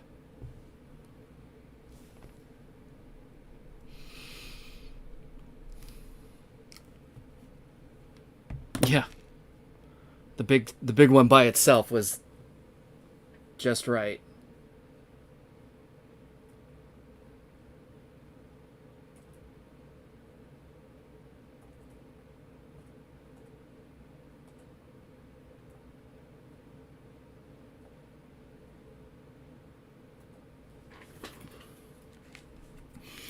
Okay, and that one goes in the center hole.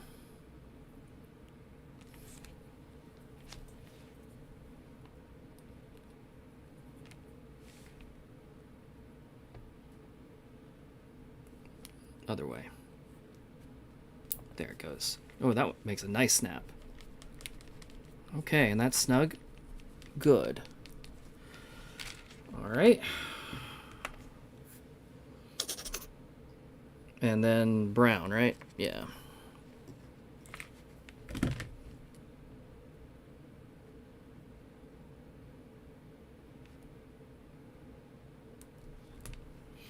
I think I like these JSTs a little bit better.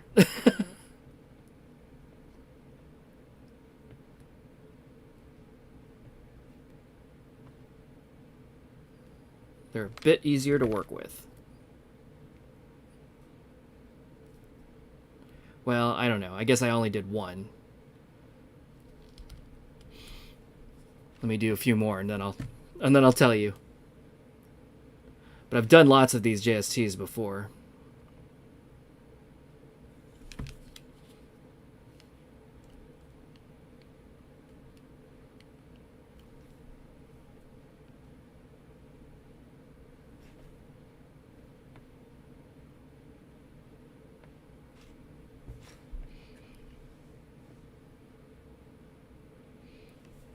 Oh no.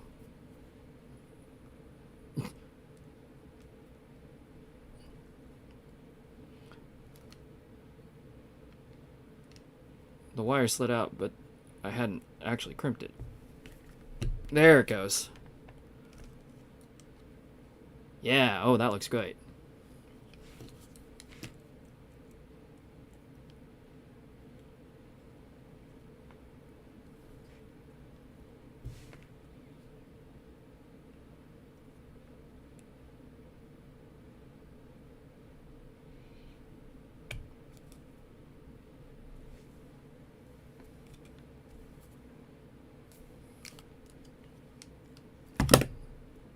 Oh yeah, that one looks perfect. Okay.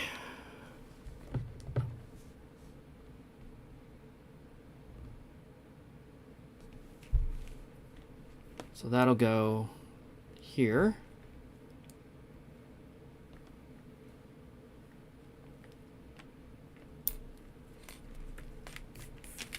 Bingo. Beautiful. All right.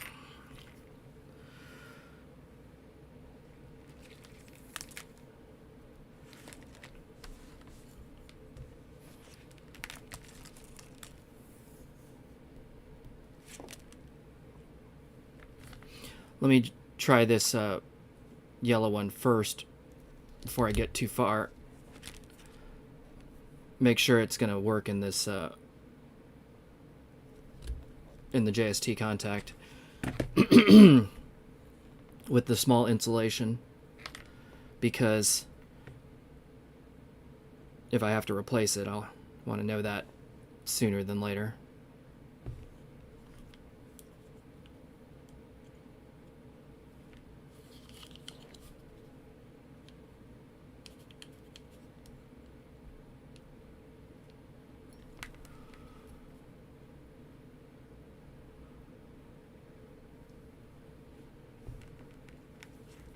All right. Insert wire and squeeze.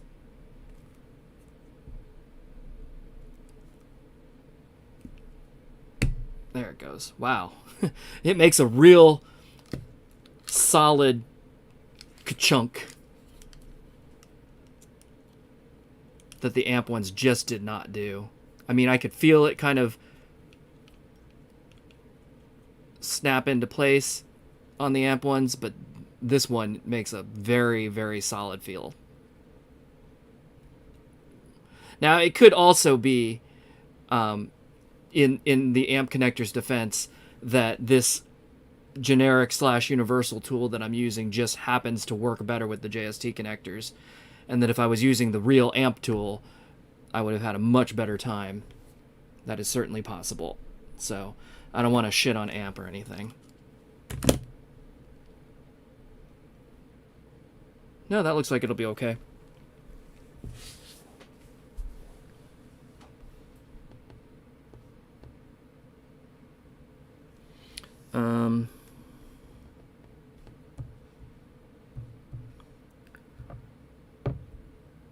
From the picture,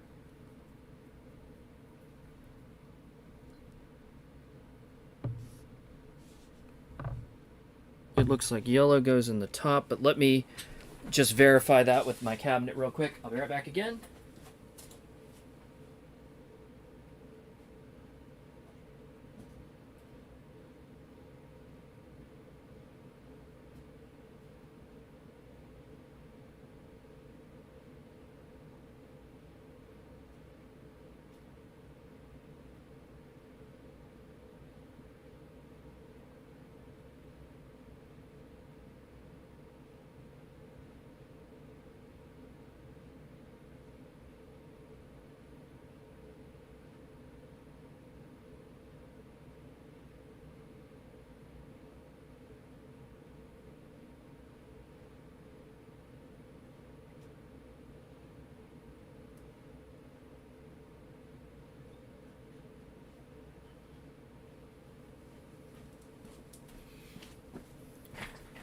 Yep, that lines up.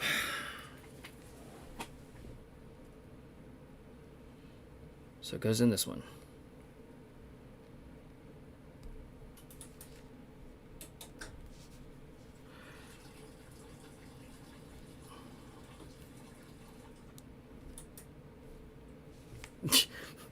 I put it in the wrong... I put it in the backside like an idiot.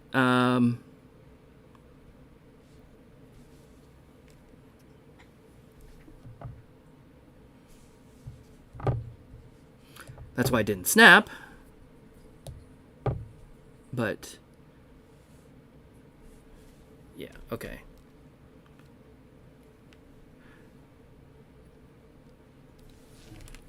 And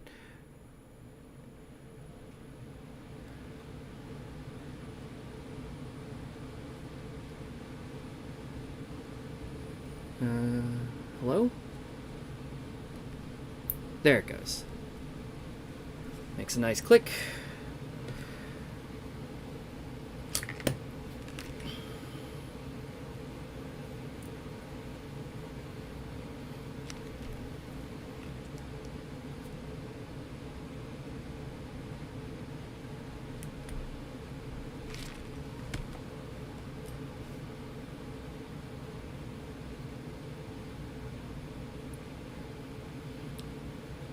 When I said I put it in the back side, I actually ended up I put it in the front side.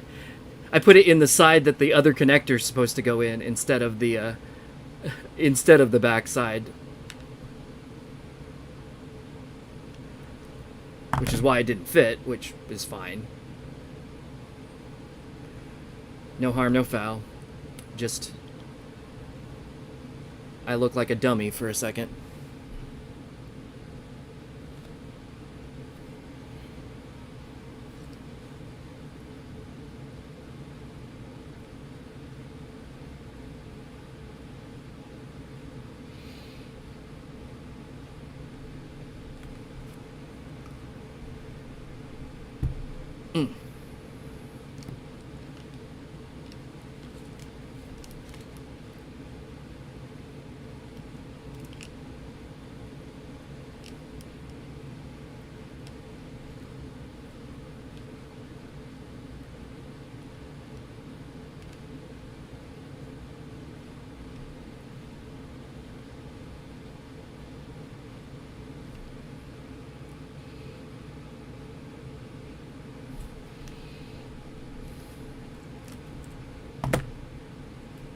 Glorious.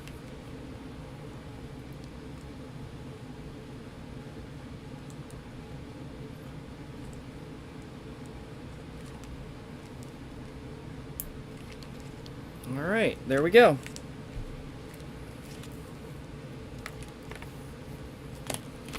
So we got your DGOS there. We got your power there. Hold on, I think I have the, yeah, here we go. The little retainers.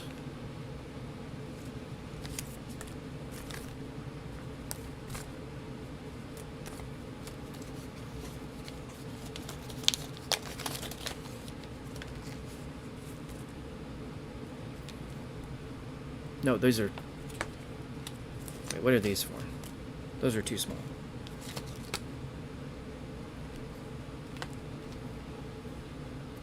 Yeah, that's not the right one for this. I have some other retainers somewhere.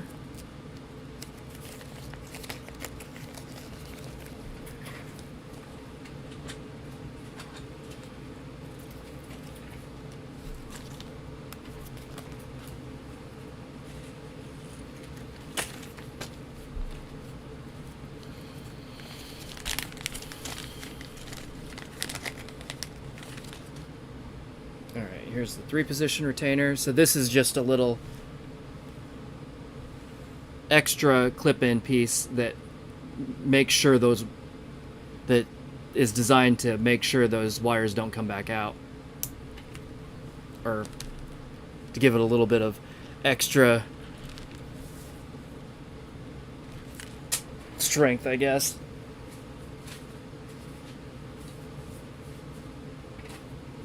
So that's the 3-position one. These are the 2-position ones. So let me put this on the 2-position guy right there. And snap. There we go. Groovy. So those are done.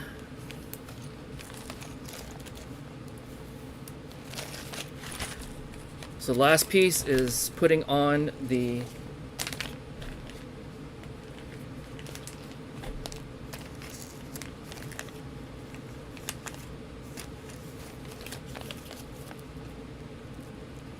signal.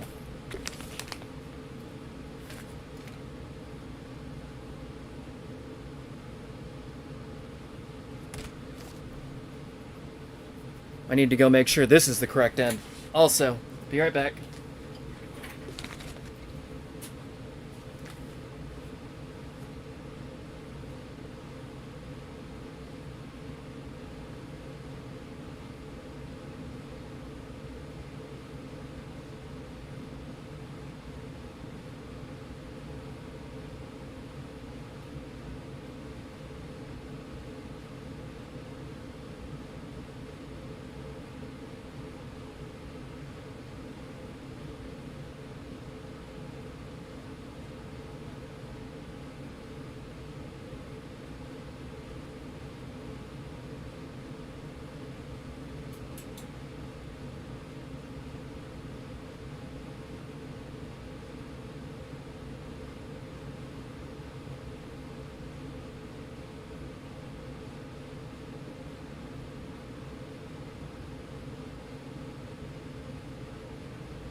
It is correct. I just want to test the part that I've got already while I'm here too.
Yep, all good.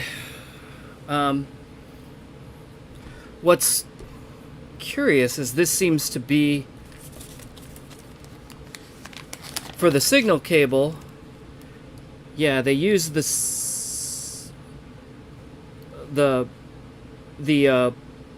socket side housing, but they're using the pin contacts, which is the opposite of what they used on the power and the yeah, because I was like fit right in there, which is, I'm not sure why they did it that way, but I definitely just checked it twice, and that's what they did, so that's what I'm doing.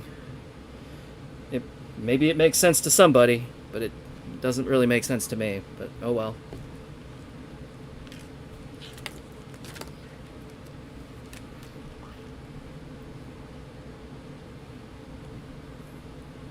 But I did go ahead and snap the power and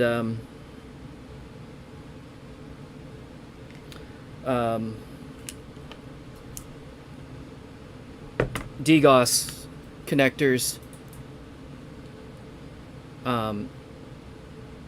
onto my cabinet wiring, and they clicked right in. They fit correctly. All the wires lined up the way they were supposed to. So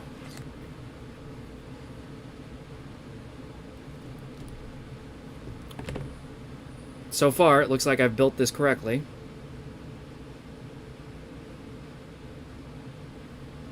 All right. This should be back to the smaller size, which is nice because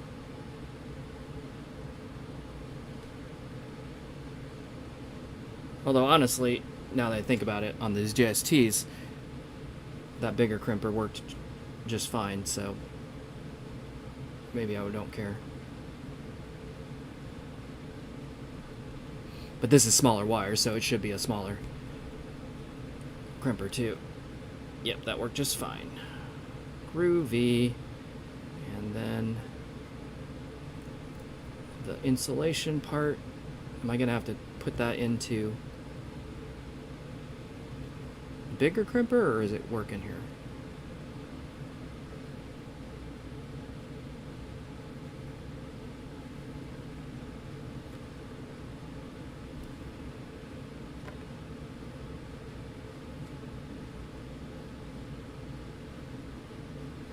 Nope, that works fine. Perfect. Good and snug. Love it. Alright, I'm just going to go ahead and strip the rest of these, put these on, and then figure out where they go in the housing.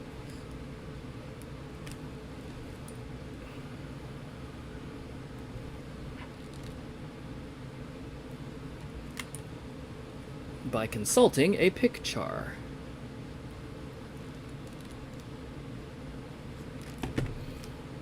All right.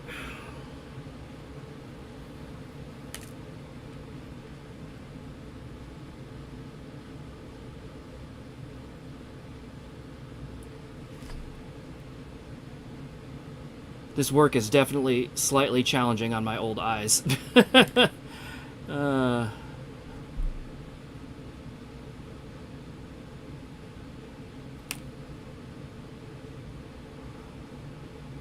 Seems like it's easier to get the contact into the crimper and then put the wire in it.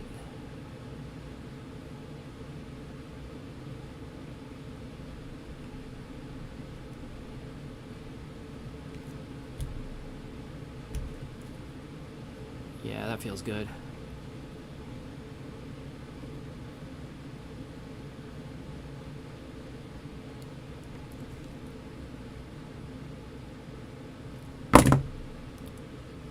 Have to squeeze the little wings in a little bit because they don't fit in here otherwise. There we go.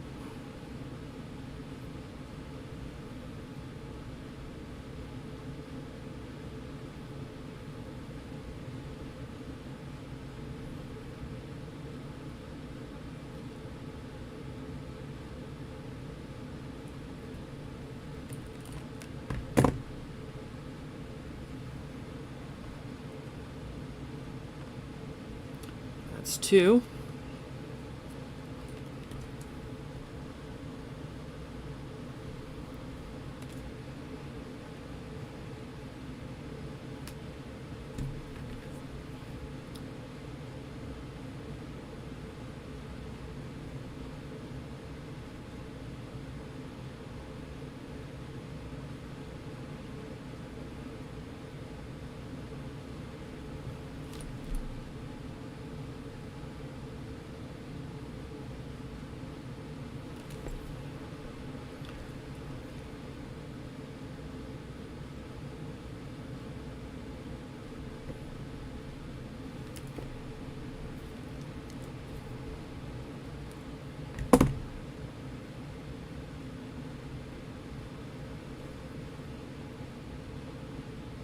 So, Felix, 2 questions.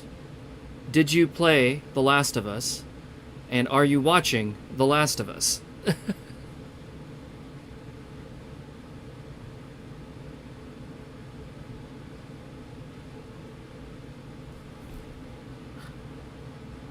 Man, this is going so much better. I don't want to... I shouldn't say that. I'm going to jinx it, right? But... that is...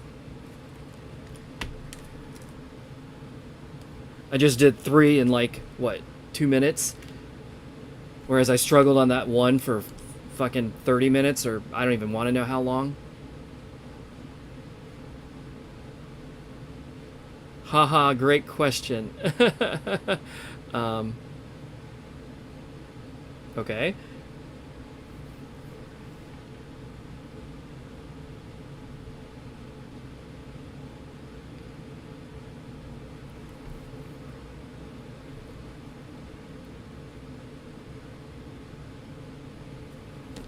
You still haven't played the game and you want to play before you watch. Oh, we talked about this, didn't we? Is that why you're laughing at me? I'm sorry. It's late and I'm old.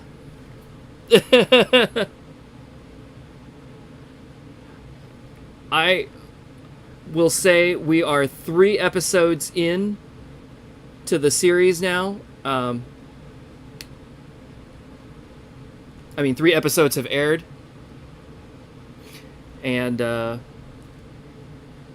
I think the game, I think your enjoyment of the show and or game is not dependent upon having done the other one.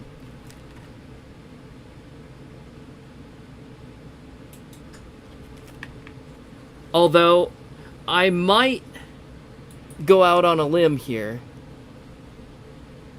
and say that maybe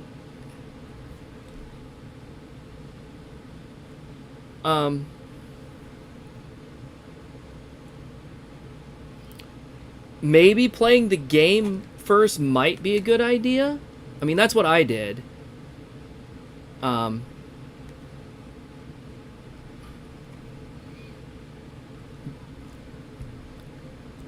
Only in that, in some ways, I feel like, and this is, here we go, potentially unpopular opinion, right? The show might be better. I don't know. That's a weird thing to say. I mean, I'm definitely one of those people that between, like, you know, oh, book versus movie, right? I'm always like, they're different things. Let them be different things. It's fine. There's nothing wrong with that. And quite frankly, that's exactly what's happening, I think, with the game versus the series. Is they are different things, and they are slightly different, and that's okay. Like, they're playing, each one is playing to the strengths of the medium, of its medium.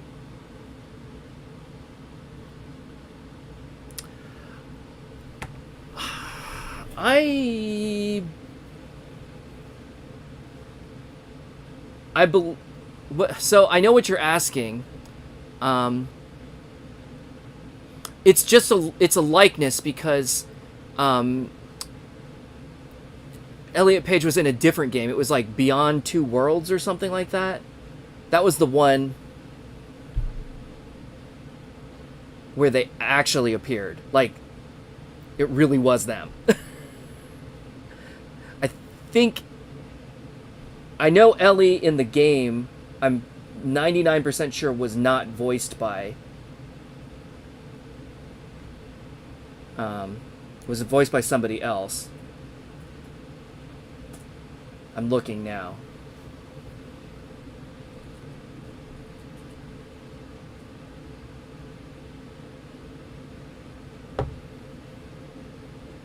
Oh yeah, that's right. Yeah, because the character was voiced by Ashley Johnson.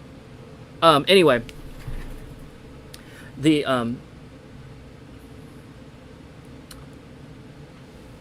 it's yeah, I mean, I guess what I'm getting at is the game does things that wouldn't work well on TV, and the TV show is doing things that wouldn't necessarily work well in the game. And they're both great. But I'm finding the TV show to be more emotionally powerful, I think, so far, in my opinion. And that's why I'm willing to go out on a limb there and say maybe it's a little bit better. But all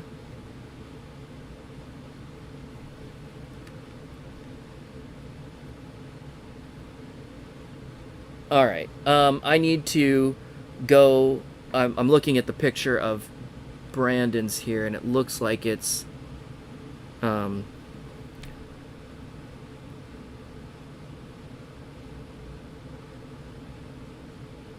yeah, okay. That does sound right to me. When you said it, I was like, I think I remember hearing or reading something about that, but it is not. It's not them. Because they were in a different game altogether.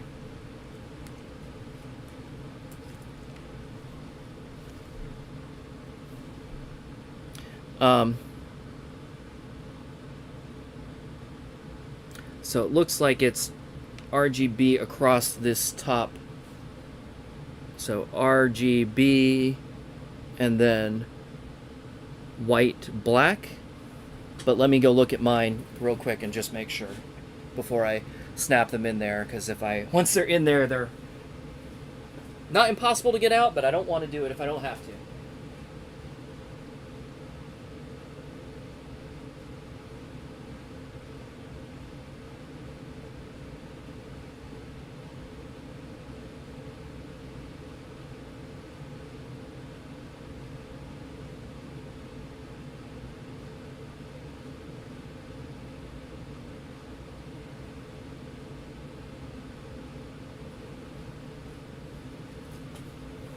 Yep.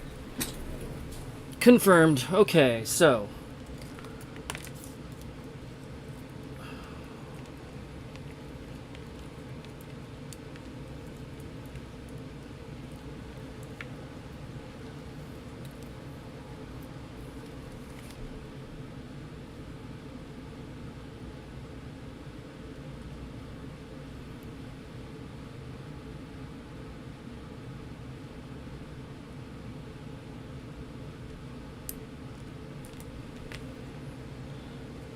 do they go in line?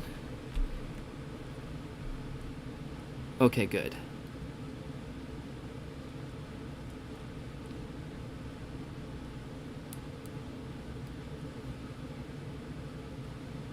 Click and click. So that's RGB.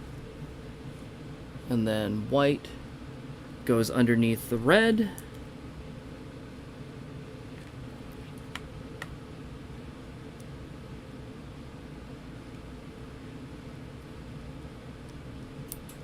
And black goes underneath the green, and the last one is just empty.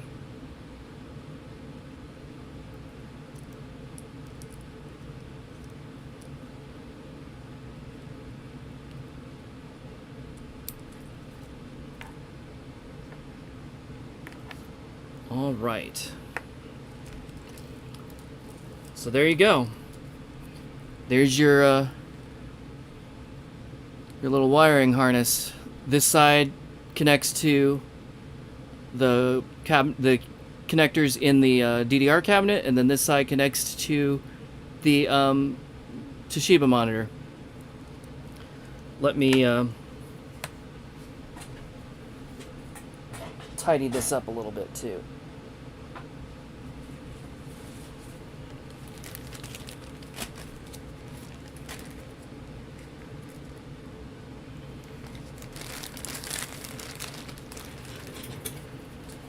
I still need to build you the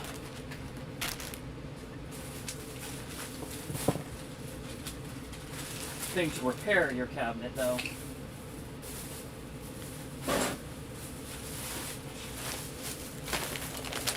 I'm looking, I thought...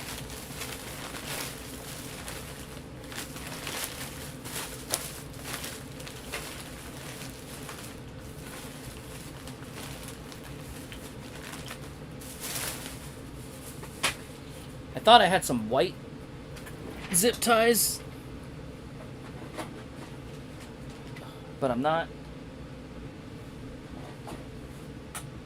finding them.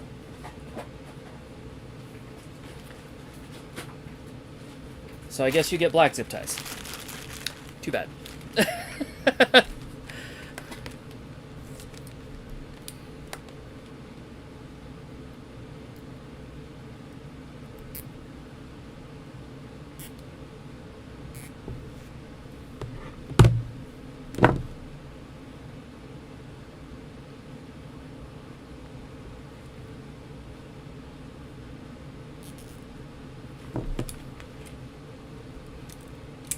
Mostly I just wanted a reason to use my zip tie gun.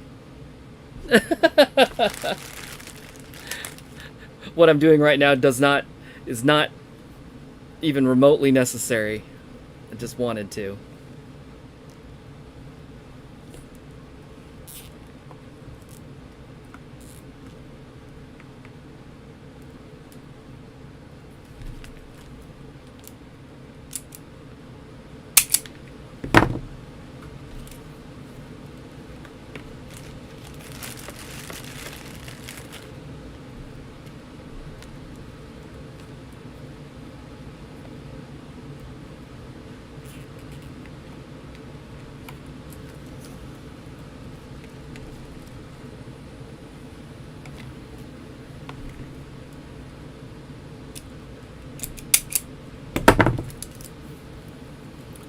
we go.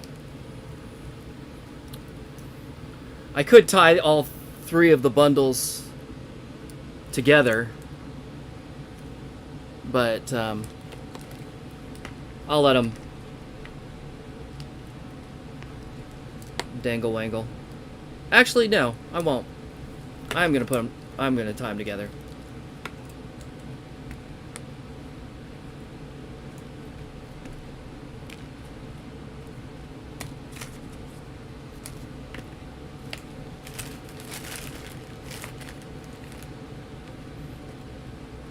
Why? I don't know. Because I like zip ties?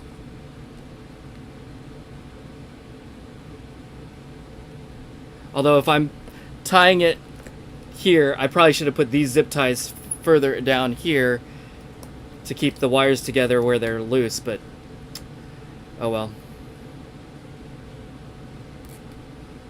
That's not what I did. And if you end up having to cut these zip ties off, that's totally fine.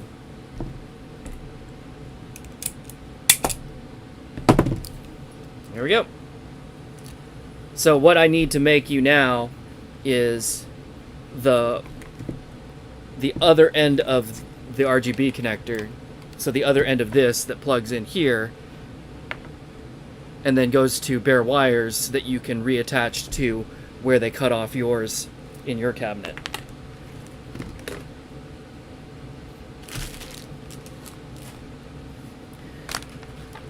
So let's do that.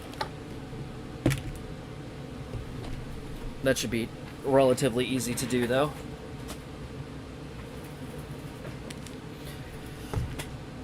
Okay.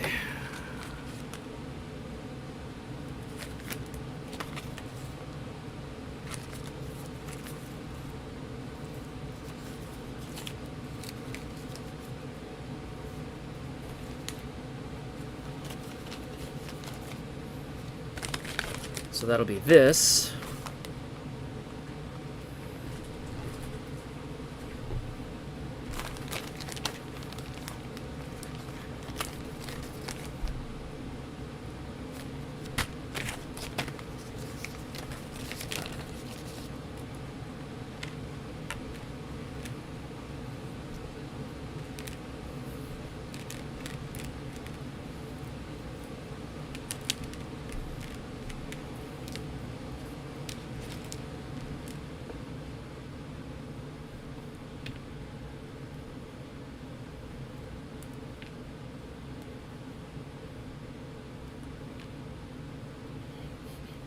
Brandon's nice. He always gives me one extra.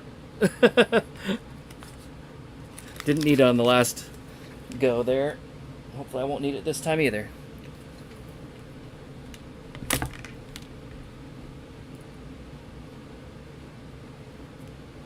Not gonna lie, there have been times where I've lost parts too.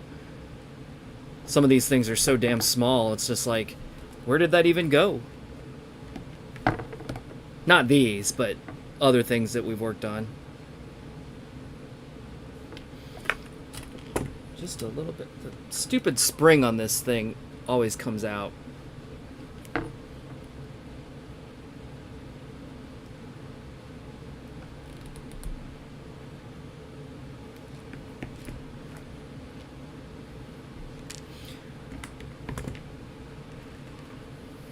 Let's do what I did last time. Get all of them prepped. Do all of the step all at once. All of each step all at once. I'm gonna assembly line this sucker, right? You see, here's what's happening now that I'm, what, 2 hours into this? Oh god, almost 3. Gross. Hey, this ended up being a normal length live stream for me. LOL.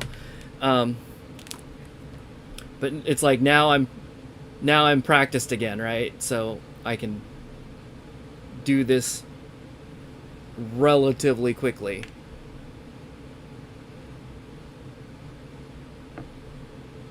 But then I won't do any project like this again for, 6 months, and the next time I do it, it'll be slow and shitty all over again.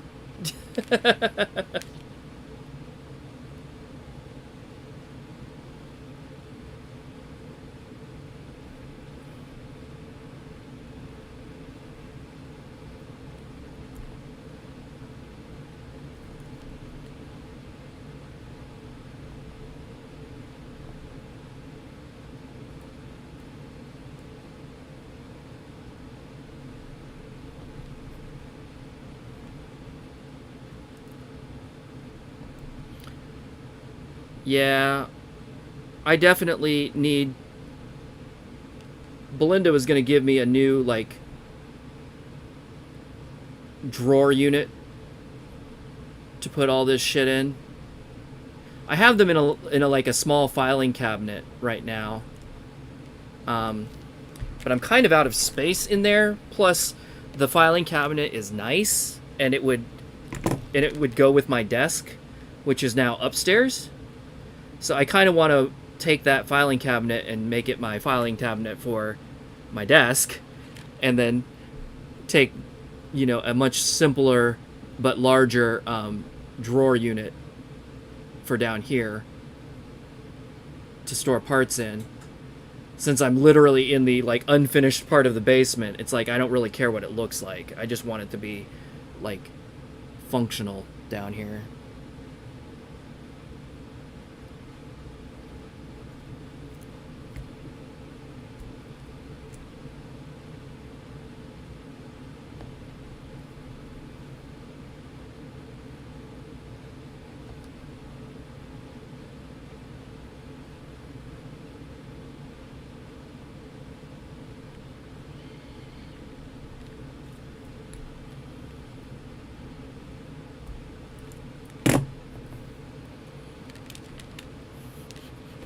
Apparently I'm doing it backwards. Blue, green, red. I mean, the order doesn't actually matter. I just usually say red, green, blue. I don't know about you. Didn't mean for that to rhyme, but that's okay.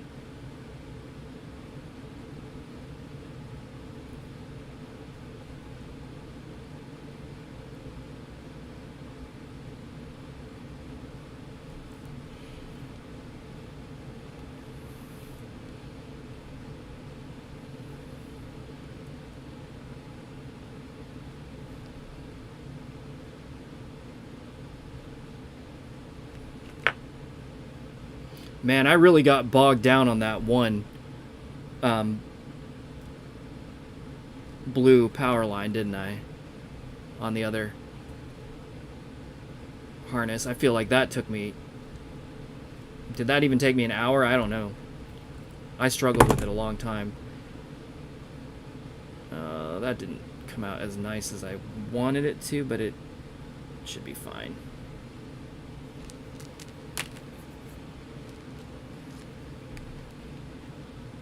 These, I feel like, are taking the amount of time they should be taking. I mean, I may still be... I'm probably still slow compared to someone who does this all the time, but, like, this isn't frustratingly slow. This is just, like, normal to me.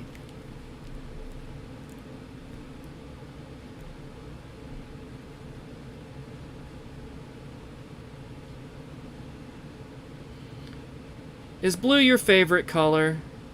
Is that what you're telling me?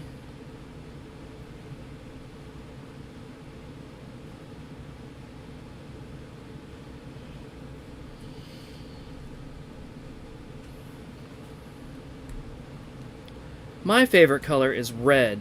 However, I don't actually know why. It's been red as long as I can remember. And, but I find that I actually prefer blue for a lot of things lately. But I'm retaining red as my favorite color for historical reasons, I guess.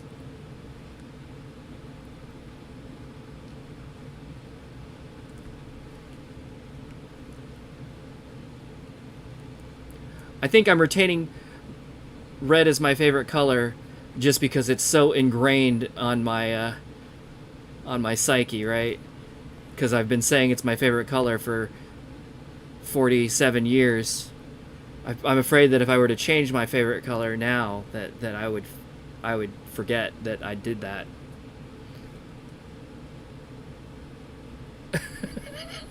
If that makes any sense at all. Not really. Oh,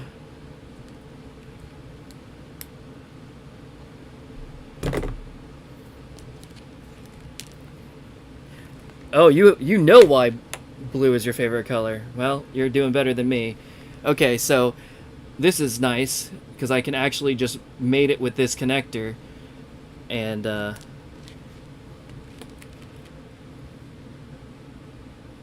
see how they all line up. Okay, they go the other way. That way. Yeah? No? Yeah? No? Maybe? No? This way? Oh. Good job. Idiot. Alright.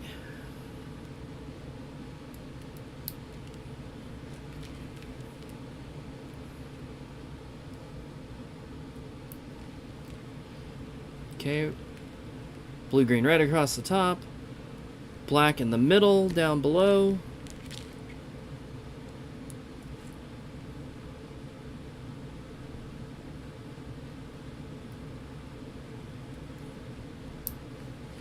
And then white on the end under red.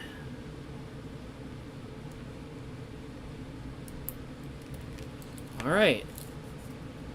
There you go. So this one, I'm just gonna leave the ends. I'm not even gonna trim them or strip them. So what you're gonna want to do when you get this is cut this however long you want it. Trim these to be even. Strip them off. I assume you have a wire stripper. I hope you do. And then I had Brandon give me some of these. So with these little splice connectors, you can just shove the cabinet wire that you have and the matching one of these, you know, both in there, and then crimp it. You're good to go.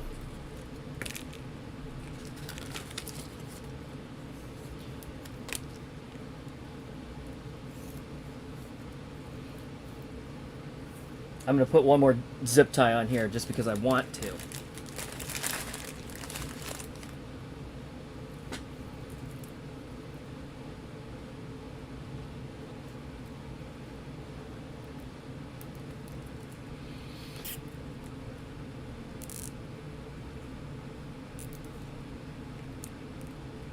So this zip tie gun, Brandon has one of these, and we were working a job, and he got this thing out and it just like did that, and I was like, holy shit, what is that? And he's like, zip tie gun. And I was like, that is the best tool I didn't know I needed.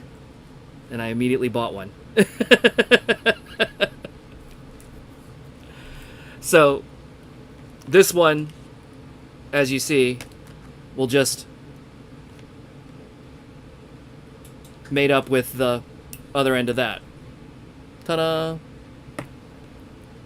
So this is the cabinet side that I just built. So that right there, that's the connector that the previous owner of your cabinet just hacked off like a Yahoo. I don't know. Which is unfortunate, but also, unfortunately, quite common. Oh, I do have the retainers for these, too, I think. Where did those go? Hello?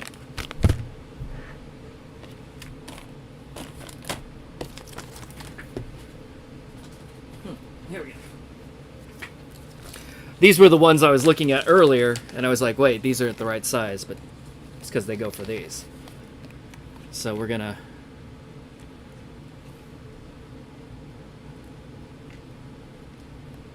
This is how this works. Yeah, it sticks into the back here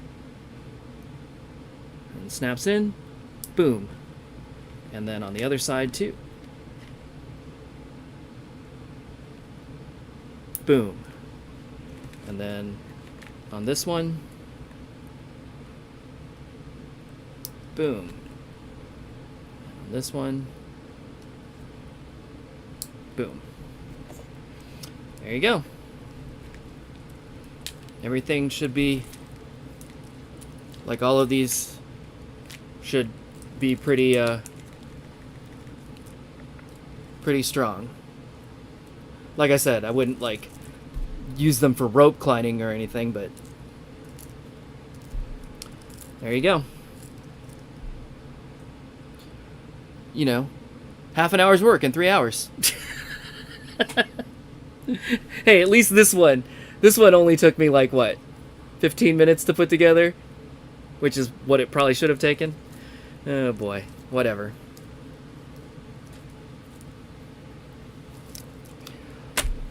So I'll just put these in a baggie for you, and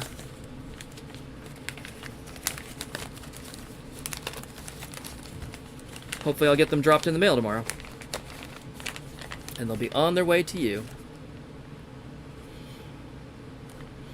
Anyway, there you go. Ta-da! Don't ignore that label. It doesn't mean anything. I mean, it does mean something. It doesn't mean anything to what's in the bag anymore. Oh yeah, here's your little crimp splices. Put those in there too.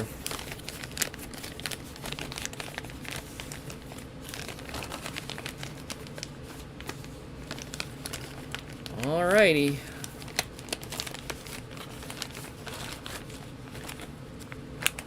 Something else I could do for you, maybe, is make another cable that's the mate side to the Toshiba connector,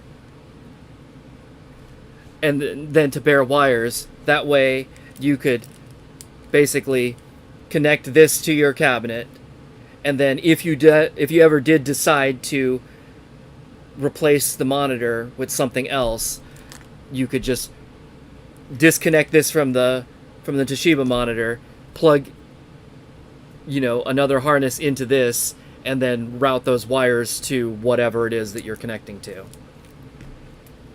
That is a thing I could do if you want me to. It is also a thing I can do for you later. If not. If I don't do it now. But at any rate, well, that was a whole ass project for me. So I'm gonna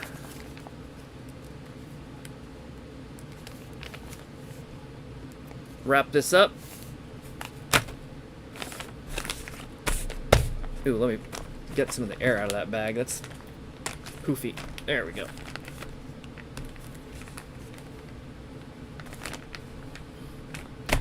There we go. That sits flatter.